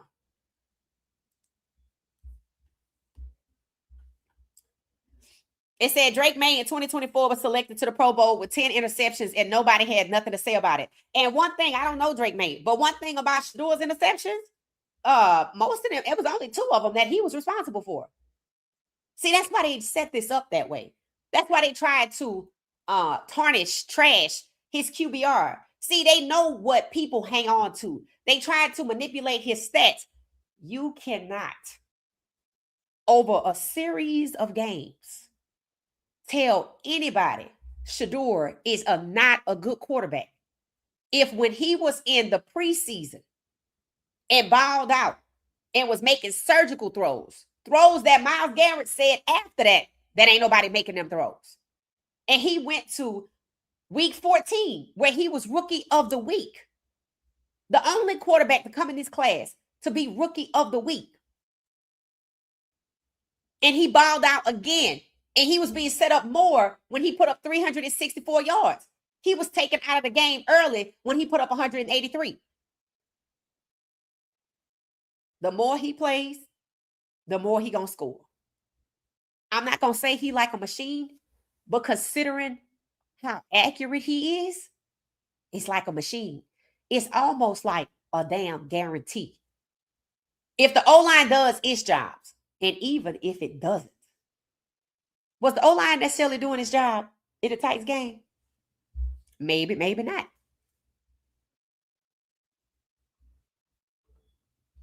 They talking about he only went 3 and so. I'm like, well, you know what?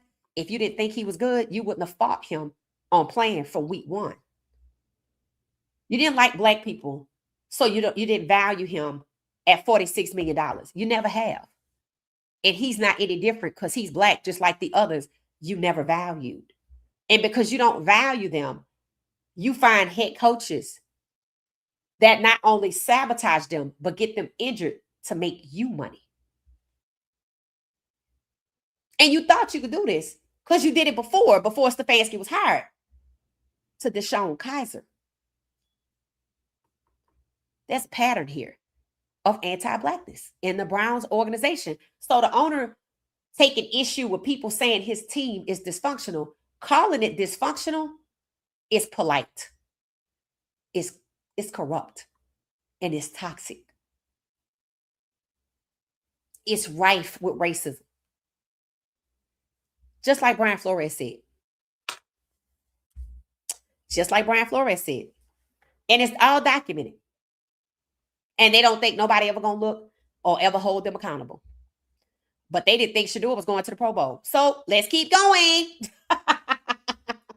Let's keep going. Because they didn't expect this. Jealousy and hate is toxic poisoning. Yes, facts. Facts. It said these teams are refusing to give any of these black coaches a chance. Right. Anthony Lynn coached the LA Chargers to the playoffs, and the team doctor punctured Tyrod Taylor's lung, then got fired. The doctor didn't even get fired. The doctor didn't get fired. He was still working there when Tyrod Taylor lawsuit. We did a like a profile on Tyrod Taylor. Must have been earlier last year. It's on my YouTube page. Tyrod Taylor is on the thumbnail, I think, along with Shedeur or something like that.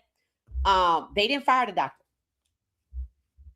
They did not. And I asked, so you wasn't worried about the doctor puncturing Tyrod Taylor or anybody else's lung? And the answer to that question is no. Because just like Deshaun Watson's contract, this is a one-time thing. Remember Bountygate? It still exists. When you can tell me how it is that multiple teams with black quarterbacks can get their wide receivers to stop running on their routes using the same trick at the same position across multiple teams.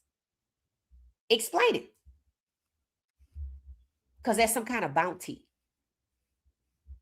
How do they get paid? How do they get rewarded?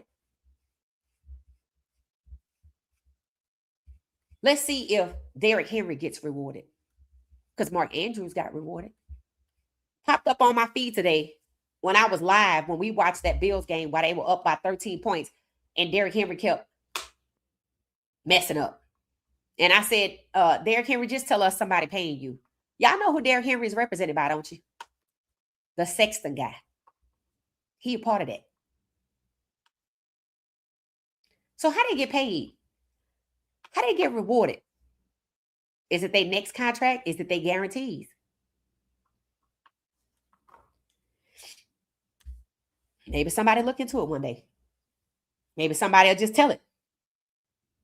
Be very careful how you treat God's people. That's facts.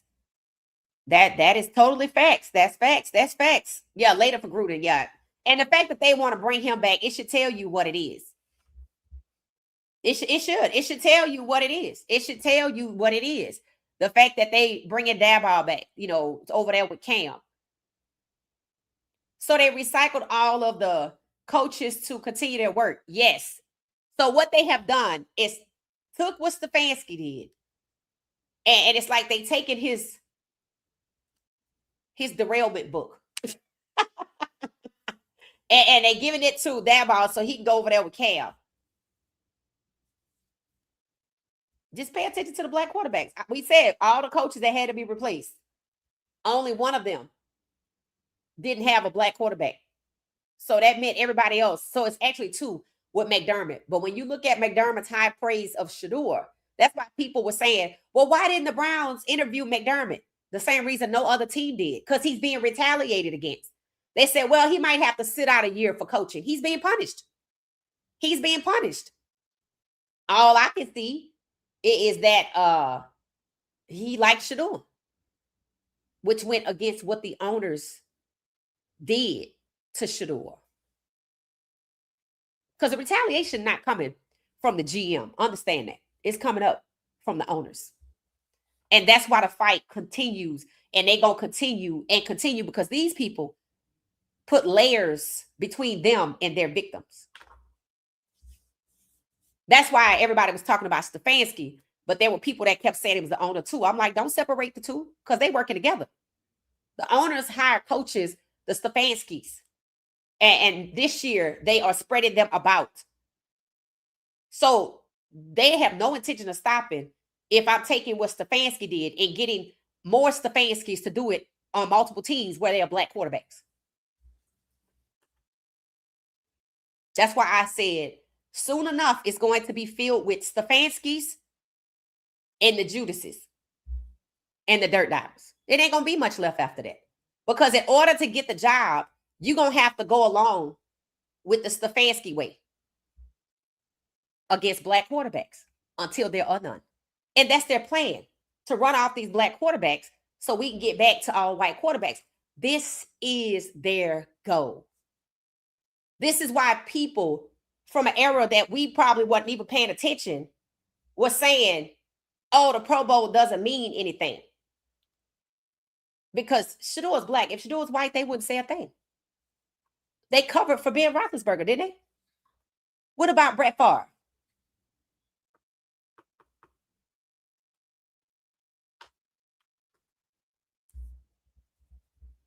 And the reason people are willing to do the dirty work is because, for one, they see the reward. And two, they like the power. And they love the agenda. So just imagine a meeting with a bunch of hooded and caped people out in the woods. And they came up with a plan. And then they went back to their respective environments to exact that plan. It means they're working together.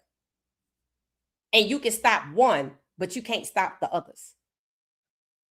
And from what I can see, it's going to be up to the fans to tune out. 3 fan bases already revolted. And even though in Buffalo, they had over 40,000+ signatures demanding McDermott return, the Buffalo Bills like, we finna hire this dude over here. I think they didn't hire somebody else. They told the fans to hell with y'all. Couldn't be me. It couldn't be me. Because I'd be watching the highlights, looking at my favorite players, and I'm probably going to watch it on somebody else's channel after they get it from them. Because no, that is a thumb up to 40,000 fans. And the new stadium they have only got 60,000 seats. So over 3/4 of your fan base disagree with you firing McDermott, and you told him to go to hell, and you finna get this dude over here. Phillip Rivers had to take his name out of contention, or he probably was going to be the head coach. The Browns are not the only people desperate for coaches. Right now, coaches are looking for teams with no Stefanski.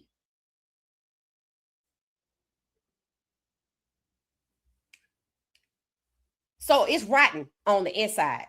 And with 3 fan bases revolting, and seemingly these teams are thumbing up their nose to these fan bases, meaning the Browns, the Bills, and the Falcons, let's see what happens.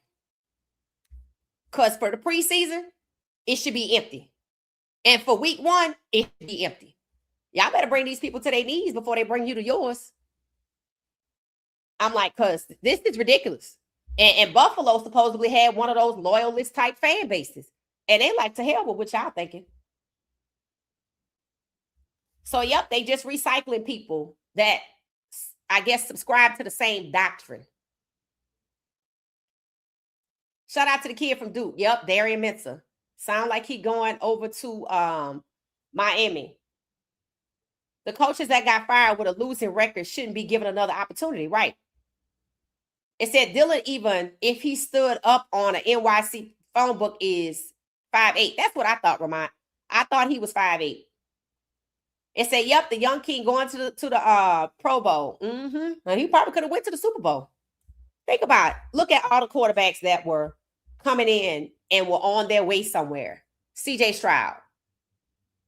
They working CJ Stroud because he good. First year, put that team on his back, got cheated against Kansas City. Look at Jaden Daniels.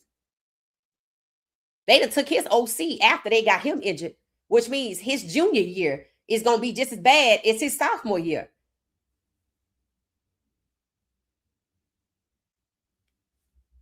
Black quarterbacks are being devalued now the same way they were when Warren Moon came out.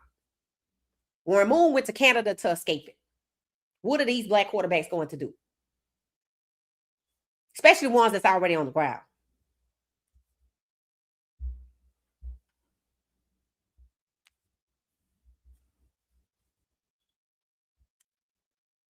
So the media grilled Kevin. They were just pressing him with questions. Let's see how long they get away with that. Would you expect a zebra to change his stripes? Right. And the answer to that is no. Did you hear Stefanski say he and Arthur Blank have the same values? I mean, obviously, right? I mean, I have said it, I don't know how many times. I said the Falcons do not want to win with Michael Penix Jr. I said that after, I think I told y'all in year 1, I went to the game because I wanted to see Michael Penix Jr. And I saw him ball out in practice. And I was like, he good. And I knew he was the most NFL ready quarterback coming out of his class. And then they put Kirk Cousins in front of him, and it was a disaster. And I was like, I'm done, because this is some bullshit. And then they did it to Shedeur, and they're gonna do it to somebody else. That's why so many people stayed at school. It ain't just Shedeur. If they paid attention to Michael Penix Jr., they saw it then. If they paid attention to Justin Fields, if they paid attention to Caleb, like, these quarterbacks know what's happening here. And Stefanski is going to do to Michael Penix Jr. what he tried to do to Shedeur, what he tried to do to Deshaun. And nobody ever has the conversation as to why the Browns would invest $230 million with Deshaun, but not hold Stefanski accountable for not protecting Deshaun. Did Stefanski protect Shedeur? No. For the same goal, to make you unavailable. That's what Stefanski seems to be good at. And that's criminal. That's what he seems to be good at. That's all he's done. That's just all he's done. And the Falcons fans better understand. If they don't want Michael Penix Jr. to be the quarterback, QB1, because he's black, if they don't want to win with him because he's black, how they feel about y'all? The same. This is probably why they want to move, because I bet that's what's coming. If not this year, next year. It's going to come up, though. It said Coach Prime going to be at the Pro Bowl. Okay, yeah, no, that's good. That's good. Speak truth to power. Thank you so much. Yeah, Shedeur is elite. Later for the Prop Masters. Yep. Prime is going to the Pro Bowl. That's what they're saying. It said the Giants thought Dart and Scatterboo were going to break records together. Right. And what happened? Scatterboo got injured, didn't he? And all they were planning to do with Dart, and they actually did it a little bit, and then Scatterboo got injured. First, it was Malik Neighbors. They were getting ready to say Dart was this, Dart was that, but like Malik Neighbors was irrelevant. Then when Malik got hurt, they moved on to Scatterboo. And I remember there was this one game, and they won that game because of Scatterboo. And they didn't want to give him no credit. Then he gets hurt. So it's like all of the people they were using to prop up Dart got injured and moved out the way so you could see the real. And that's what happened. I mean, that ain't nothing you could control, obviously, right? So, it seems to me that even though they try to, prop up these quarterbacks like Mendoza, the same play that you saw with Scatterboo is the same play you're going to see with Ashton Jeanty in Vegas. It's going to be all about Mendoza. Don't forget, Ashton Jeanty was a first round pick. And I think he was up for Rookie of the Year, but Tet won it, right? The same playbook to prop up Mendoza, to prop up Tyler Shaw, to eliminate the elite running back, because that's what they did. I didn't see Alvin Kamara, and I didn't see they two. They went with the 3. So if the running back ain't good, I got to keep the ball in the quarterback's hand. That's what they're going to try to do with Ashton Jeanty. Pay attention. Pay attention later for Trevor, right? I don't even know how many times they bid, but they had to cheat Tennessee to get there twice. They did. They had to cheat Tennessee twice to get there. Good evening. Hey, Amber. Welcome, welcome, welcome. It said, remember, anything is possible for Coach Prime. Yeah, I totally agree. I totally agree. Because I know he going to protect Shedeur. And people need to understand something. He ain't out the woods yet. These people, y'all keep trying to tell y'all, these people,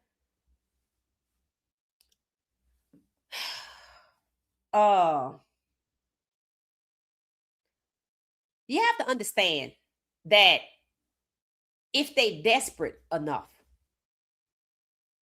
to incriminate themselves by having multiple people on multiple teams to derail only the black quarterbacks,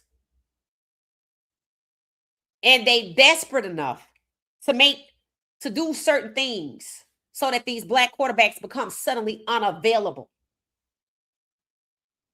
which is also criminal because you're rigging and fixing games. If I'm willing to do all of that, why wouldn't I rob your house? Why wouldn't I send somebody your way that you thought you met randomly? The Browns have somebody on the payroll following Shedeur Sanders in street clothes.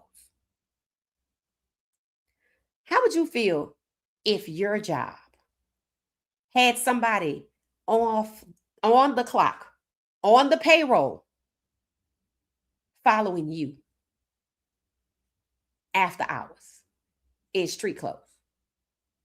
How would you feel? Just the thought of it. You'd be like, what the WTF is going on here? You'd be pissed. You would be insulted. You would be offended. You would understand that they do not like you. You would think they're trying to harass you. You would think they're trying to run you off. And you would be hard pressed not to say anything and just keep going to work like everything is okay. I don't know how that part doesn't make it to the Medina County Sheriff and they don't have no suspects in Berea. Of course, people think it's an inside job. They saw the woman trailing Shedeur in street clothes, off the clock, while on the clock, while on the payroll for the Browns. Of course, people think it was an inside job. That's why they don't talk about the robbery. That's why a week after the third person is caught, Kevin Stefanski is gone. What happens when you move him out of that environment?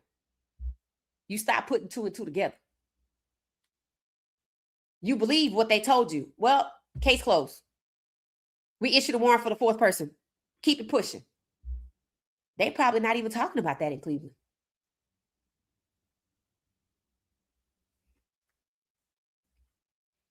If your job has somebody on the payroll following you, you'd be scared. Because you would want to understand. You wouldn't understand. Well, why would they do something like that? You wouldn't think it was okay. You would be scared. And maybe that's what you're supposed to be. Now, throw in that happens. Somebody on the payroll is following you when you off the clock in your street clothes, and then you get robbed at your house. Who's the first person that comes to mind when that happens? Right. Case closed. That's why they didn't talk about the robbery.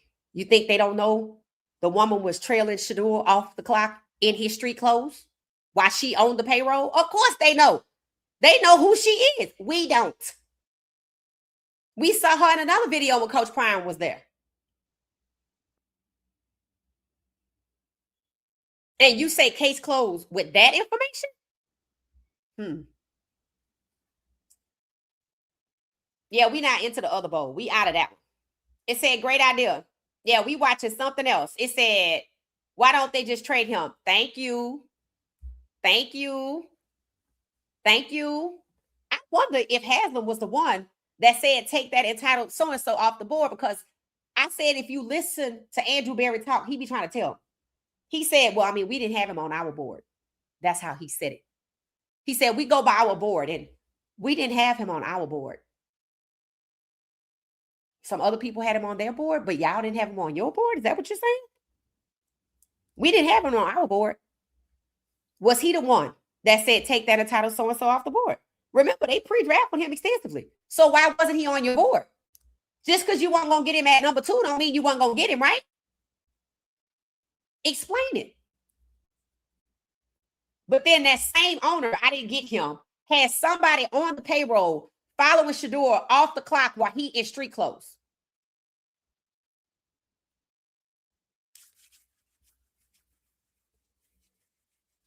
If he ain't in that locker room in your uniform, I don't really think that there's nobody from the team need to be following him, right? I mean, if they was in another city and he know where the plane at or know where they supposed to be, and you didn't walk up and say, hey, we get ready to leave, you walk and say, oh, there you go. You know, I have to follow you to make sure you don't get in any trouble. Excuse me? That was an admission. That was an admission of some type of plot to follow him. You admitted that that is your job. That is what you do. Case closed with that information? That's interesting right there. That's very interesting. It said, let's see who the Browns pick as head coach and OC. It said they're going to impact the development this season. They're going to do exactly what Stefanski did. I hope you're not expecting nothing different. They're not trading 12. They need him. They don't need Shedeur. They holding Shedeur hostage like they holding they $230 million investment hostage. It said black people who are fans of the Sanders family should watch anything but the Super Bowl. Facts. Yeah, we're not watching it. I call it the other bowl. I call it the other bowl. I agree with Tina. All of the haters will watch Shedeur in the Pro Bowl. They are obsessed with him. They are obsessed with him, which should make you wonder why they were so quiet about when he got robbed and when the robbers got caught. I mean, you know, for people that just were incessantly talking about this goddamn speeding ticket, you know, I would just think that, you know, they would just really would have talked about that. I mean, they talked about Shedeur, you know, when he inhaled and exhaled. So I don't know why they were so quiet about that. I just really think that that's strange. I really think that that is strange. And that is a detail that cannot be overlooked. Look at how you're talking about the Pro Bowl. So you talked about the speeding ticket. You talked about the Pro Bowl. You talked about he a 5th round pick. But you don't have nothing to say when he get robbed. You don't have nothing to say when they catch the people that robbed him.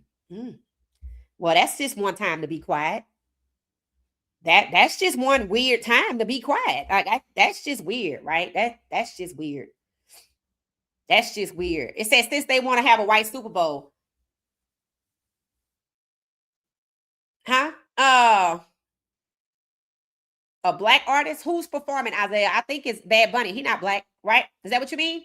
Yeah, they are featuring a Latino artist this year. He's not black. Bad Bunny. And no, I'm not watching that either. And if Bad Bunny could back out, he would. But the question is, what Jay-Z and Beyonce gonna do? Or is it Jay-Z? Because who got the job? Is it both of them or is it just him? Yeah, it's time for Jay-Z to switch it on up. And I meant what I said. And he gonna have to push around. I know he got a contract, but you're not gonna be able to stay associated and keep face because I think they standing on Ludacris' head because he was gonna go to a festival for them AGA folks. And people were like, you canceled. And y'all know they'd already canceled Snoop. And yeah, pretty long. It's gonna be coming around the bend pretty soon for them to be saying that. So pay attention to that. Inflategate. That's what it was. Who deflated the footballs? Was it the quarterback? I think they said Tom Brady knew those footballs were not inflated properly. Either he asked for them not to be inflated properly, or they weren't and he let it ride. One of the two. And even though they slapped him on the wrist, they even repealed the slap on the wrist. And you see he is limited partner or some kind of partnership, some kind of advisory partner in the team, and he's allowed to do commentary, which is a conflict of interest. I told you, so it's a bunch of thugs. I told y'all before. I said Shedeur and Shiloh too good for the NFL. They're not corrupt like that. See, people don't want to admit that you have to be a certain. Travis too good. I don't think there's a world where you can go up to Travis Hunter and ask him to fake a slow down on the route. I don't. I don't think there's a world where you can get Shedeur to take a dive. I just don't see it. I don't think there's a world where you can get Shiloh to slow down on his route, to let the receiver get into the end zone. We saw a lot of that this year. What people don't want to admit is what you thought it was is not what it is. It's a bunch of thugs. It's a bunch of thugs, and they want it that way. And the reason they want it to be roguish is because they're applying muscle to run off the black quarterbacks that remain. Because they got to 16 last year, starters. They want Shedeur to be comfortable with a backup role because it offers security. Shedeur don't need that damn security. He already wealthy. They don't want to even acknowledge that.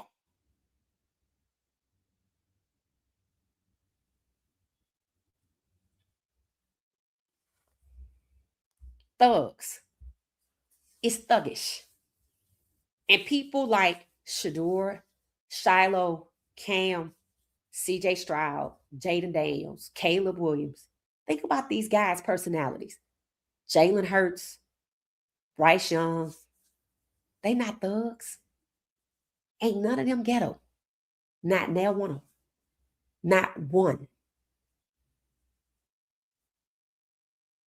And the people that are entrusted to help develop them and steer them are thugs. Daboll, Stefanski, Gruden. And then think about the owners who get to keep their hands clean. Thugs. People don't want to admit it. It might take a couple of years. Maybe by the end of next year, people will realize what I said weeks ago. This league is AZZ. And look at where we are since I said that. It's ass. Who remembers me posting that in the community? And that's all I said. And here we are. When people decide to admit that it's a bunch of thugs who are anti-black and by any means necessary to push out black leadership, including the quarterback, by any means necessary, including physical harm or death. Because puncturing Tyrod Taylor's lung, there was no assurance he would survive. You don't necessarily survive a punctured lung. You can if you get help right away.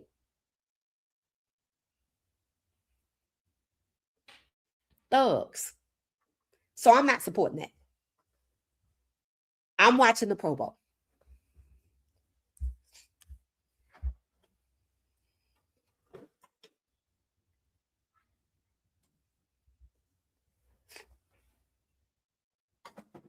Cassidy said he wouldn't have said anything. Yeah, I don't think he should have said anything on that one. I mean, Coach Prime has good intentions, I do believe, but I don't know if Belichick said nothing when those people were using Coach Prime as a scapegoat. I don't know. I don't know. I just think sometimes you have to, and that's another thing too. I think, Coach Prime gonna have to admit what it really is.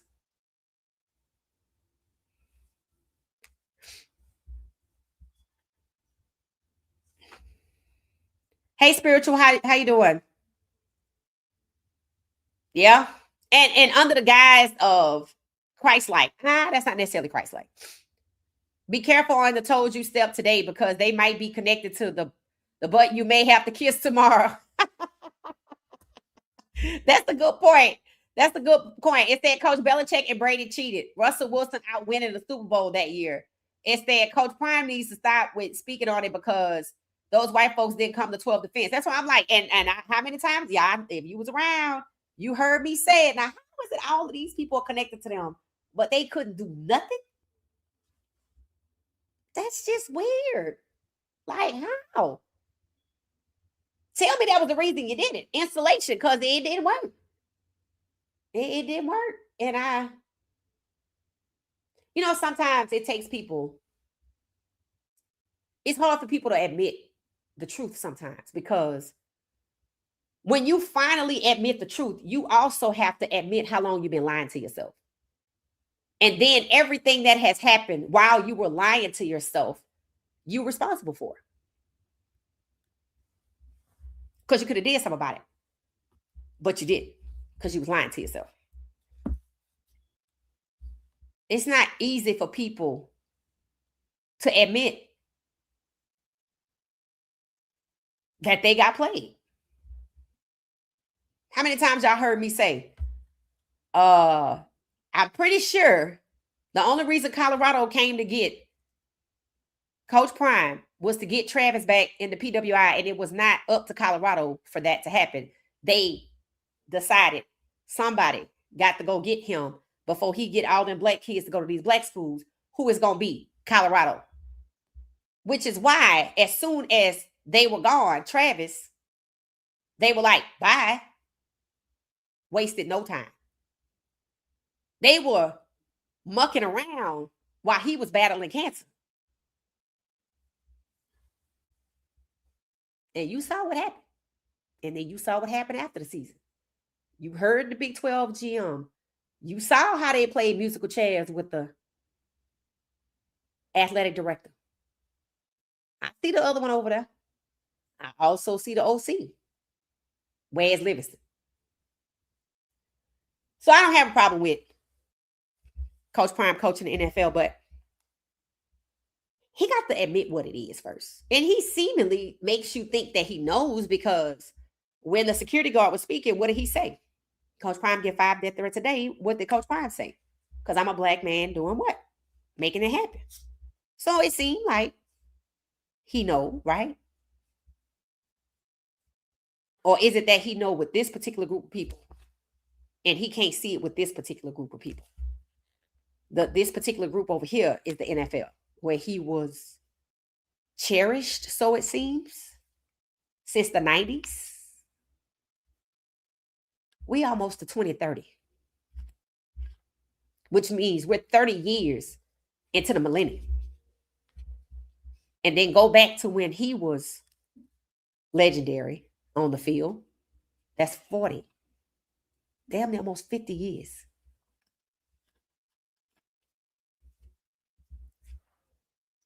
It's hard to admit for the last 40 years that you thought they were your friends. Tenderism. Oh, I found Mr. Tenderism. I didn't find him, but I saw him. Remember the comedian Mojo Brooks that I showed y'all? Remember Mojo Brooks? Let me show y'all. He was at the Improv in some city, wherever the Improv is, and I thought there were multiple. So, let me see if I can find it. He brought him up on stage, and I know Mojo is from Chicago, but I don't know if they were in Chicago. Here it is. I'm going to play it for y'all because people were wondering where he is. So here he is. And I like what Mojo said to him, but I know that there's a black restaurant somewhere that needs to hire that man because, yeah, that man was a visionary. Mr. Tenderism, he was a visionary. And anybody with a restaurant They need to bring him in, and I don't care, work out a deal where he could get paid and tips and stuff like that, because you will be successful. You could see that. And I don't know what he did before. He could have been in the military and was a cook or something in the military, but Mr. Tenderism popped up. Let's see if I can get this over here. Let me close this one out. But he popped up with Mojo. Let's see.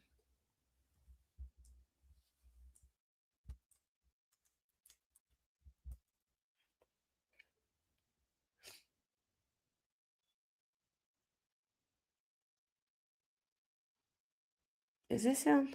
Yep, here it is right here. Okay. 165,000 views. All right, y'all, here it is. Let's see.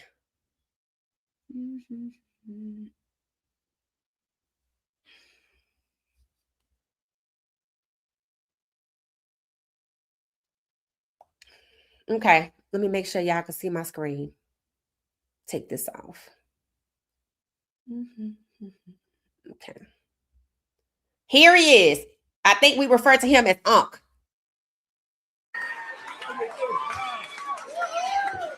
Y'all know who Unc is, right? Listen to me, OG. You ain't know I was about to do this, but I'm doing it. I want to tell you something, man.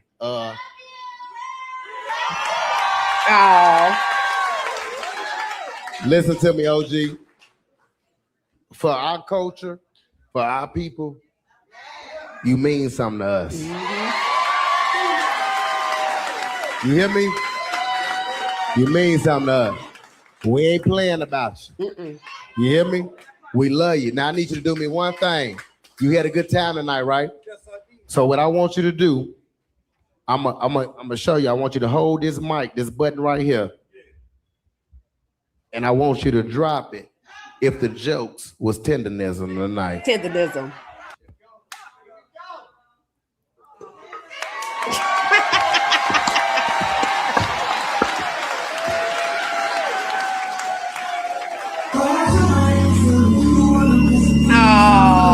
So that's it, guys. So hold on, I'm gonna go, but I got a special guest in the house tonight. Tenderism. He called it tenderism. What is it? Tenderism or tenderism? I don't even know. Come on, Oh, I would have no idea what city this is. Y'all know who Unc is, right? Oh, Ontario, Canada. Listen to me, OG. You ain't know I was about to do this, but oh, wait a minute, y'all. That was Ontario, Canada, and this is his page. Walter Johnson, Black Diamonds, Oxtails, Tenderism from the southern part. A&B Chef Walter Destination. I'm gonna share this and put this in the chat so y'all can go follow him. It said they were in Ontario, so the man is from Canada. So this is Unc. I'm just gonna put Unc in the chat. Unc, tenderism Unc or whatever in the chat. That way y'all can follow him. Somebody need to hire him, and he's a chef, I guess. Apparently. So yeah, I was watching Mojo, and apparently it said Ontario. I thought it was in the States. So I mean, I know it's just on the other side of Detroit or something like that. They said, but or is that Toronto? But Ontario, that's where this was. So I don't know if the man lives there and Mojo was just happened to be in Ontario doing a set and Unc popped up. I don't know how this came about, right? But that's him. People said they were worried because they hadn't seen him. They shipped the man off somewhere. Maybe he's from Ontario or he lives there, but there he is. So y'all saw him. So shout out to Mojo Brooks for bringing Unc on stage and letting him know as far as our culture is concerned, you mean a lot to us. And I mean, this went viral really well when it was before things happened, right? But it's a tale as old as dirt, right? Black people being used and exploited for what they bring to the table. And instead of just being celebrated and rewarded, they get exploited and pushed out. Colonizers. That's the very definition. Same thing. So it was nice to see him. Y'all know who Mojo Brooks is. Go follow him as well. Mojo, BROOKZ, I think. He put the Z at the end. He's very funny. I think his stand up is very funny. So yep, that's that on that. So Uncle Surface, he's good. He's good. He's good. Pro Bowl is a popularity contest. We just found this out. It's okay. Well, it don't matter what it is. It was always a fan vote. So, at least he was considered. It says Shedeur sold $250 million with jersey sales. He has to be in the Pro Bowl. That too. 10 degrees in Old Bridge, New Jersey. Oh my gosh, 10 degrees. Man, 10 degrees. Is that the lowest? Somebody had 3 degrees. It said ATL fans already going off about Stefanski word salad press conference. Yeah, I knew it wasn't going to take long. I hope they find some way to send a message. Yeah, Paul, that's 10 degrees. That's kind of wow. It was 15 here. I think we had somebody that was St. Louis for 3 degrees, I think. It said, I hope Shedeur isn't following the path to appease. I don't think so. I don't think so. And no, she's not his handler, Miss Pamela. Why on earth would you say that? I know it's just certain people just not gonna get along with this relationship at all, but it is what it is. That's not his handler. I'm like, no. Thank you. Nobody's dissing Coach Prime. We are having a conversation. We follow Coach Prime. And y'all crazy as hell if you think when you follow somebody, when something happens, you can't discuss it, right? So, like, that's just ignorant to say you dissing Coach Prime because we're asking, should he have spoken up about this and didn't these people cheat? I mean, honestly, it is kind of weird for Coach Prime to support Belichick, knowing Belichick and Tom Brady cheated. I mean, is that just not weird? Because, the way he guides the players, to be on the up and like they got fines for doing things that are wrong. So it's kind of like a contradiction, right? It's a contradiction to say he's the best to ever do it, but to overlook the cheating. I don't think you can do that. I don't think you can overlook the cheating. I don't think you can overlook the cheating. I'm not saying that's why he's not a first ballot Hall of Famer. He's probably retaliation because they keep hiring thugs. So I don't think they care about the cheating. It's just, I don't think supporting somebody who cheated is part of his brand. That don't go with his brand, right? And how do you tell the players to overlook the cheating, but pay attention and reward him for the on the field part? So that ain't dissing nobody. That's a damn genuine conversation. But I block that person because that's just ignorant. And honestly, I don't think it goes with his brand. I don't think it goes with his brand at all. And I don't know where that comes from, right? Because again, they weren't like that defending them, right? And you don't have to, be the way people are. I get that. But at the same time, I do think you have to be careful who you pop up to defend, especially while you are guiding young men. And honestly, you out here stomping for him, but he turn around and poach from your program and then you're gonna be mad. So I just wouldn't. I just wouldn't. I just wouldn't. I don't think it goes with his brand. I just don't think it goes with his brand. It said the Brown teams need to be sold. Yeah, it needs to be sold.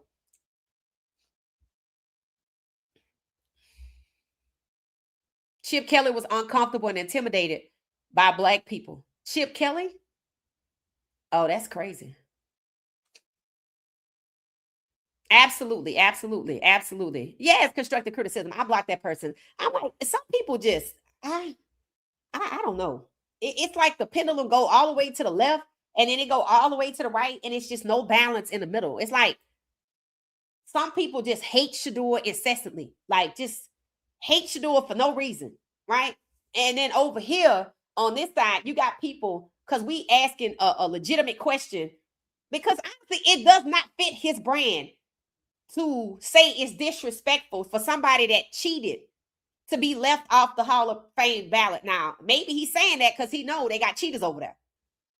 I don't know why he's saying it, but it don't go with his brand. And it don't go with his job either. Because you have fines out for young men that do certain things, but you're condoning a cheater to get rewarded because he was good as a coach. But he was a cheater, and you can't overlook that. You can't overlook that. And it don't go with his brand. That's just what it is.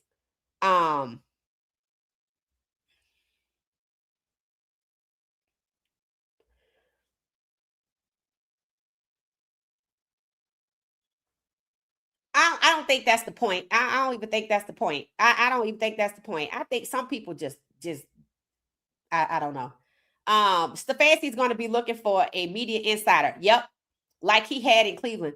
Right. And guess what? How long before they put the media on the leash? Like they had the media on the leash in Cleveland. How long before you notice the shift in questioning to be more palpable for Stefanski? Let's see if it happens. It says a lot if it doesn't happen, but I'd be shocked if it doesn't happen. So let's see what happens. All right, we're going to get ourselves out of here. This was good. Shedeur deserved to be in a Pro Bowl for a number of reasons. We went back early on in the podcast and looked at the comparison side by side of his preseason stellar performance along with his stellar performance in week 14 when he was rookie of the week against the Titans. And the numbers show, right? With or without an O-line. If Shedeur got the ball in his hand, the longer he has the ball in his hand, he's going to score. Why? Because he's highly accurate. And that is something teams should be bidding to get him as their quarterback. But unfortunately, the current sentiment is against Black leadership. And the agenda seems to be anti-Blackness, which means that Shedeur has landed himself in the NFL when the attitude toward Black quarterbacks is like it was when Warren Moon went to Canada to avoid what happened to Shedeur happening to him. The timing is not good. It's not. Does that mean you should leave? No. If you think God opened that door, then you got to stay there until he opened it again. Am I right? Until he closes it. So we here to support him through it. I've said his fans are his saving grace. That's true.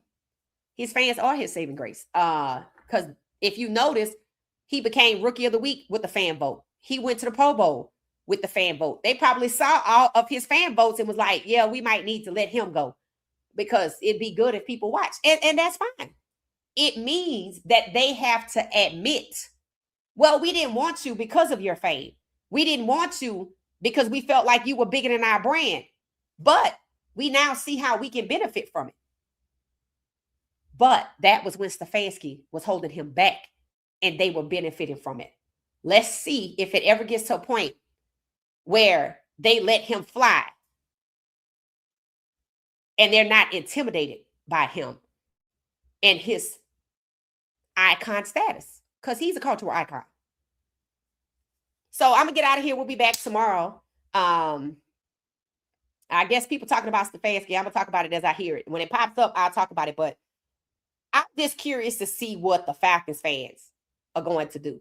And maybe I run into some Falcons fans because I said I wanted to go to this place, but it's not the season. It's like a sports bar, but it's not football season. So I don't know if they'll be there. So at some point, maybe after my vacation, I'll run into some Falcons fans somewhere and ask them some questions and kind of get the pulse of people on the ground so y'all can kind of see. Because I don't give a damn what Stefanski talking about because he lied. I don't give a damn what the Falcons talking about because they lie. They already betrayed their fan base and all Black people. Trying to say that abuse against Black people and Black quarterbacks are okay and we shouldn't care about it because it happened in Cleveland. So I don't care anything about what they're saying. I want to know what the fans are thinking and what they're going to do about it. So stay tuned. All right, I'll see y'all tomorrow. Thanks for watching What She Said Sports. We can continue the conversation in the comments. And if you saw the intro, stay tuned for the outro. I dropped a Wrist Up Pro Bowler 26 sweatshirt. And on the front, it says 12 and Pro Bowler and small, like over the left chest area. And it's cute. So I think I had this already. So I modified it. I modified it to show the Pro Bowler status. So, yep, we got a Pro Bowler 26. And hopefully there'll be many of these to come, just like Coach Pryor went like 8 or 9 years in a row. Okay, see y'all later. Thanks for watching What She Said Sports. Use my code NOLAGIRL at checkout. NOLAGIRL, all caps together at checkout. WhatSheSaidSports.com. Have a good night, everybody.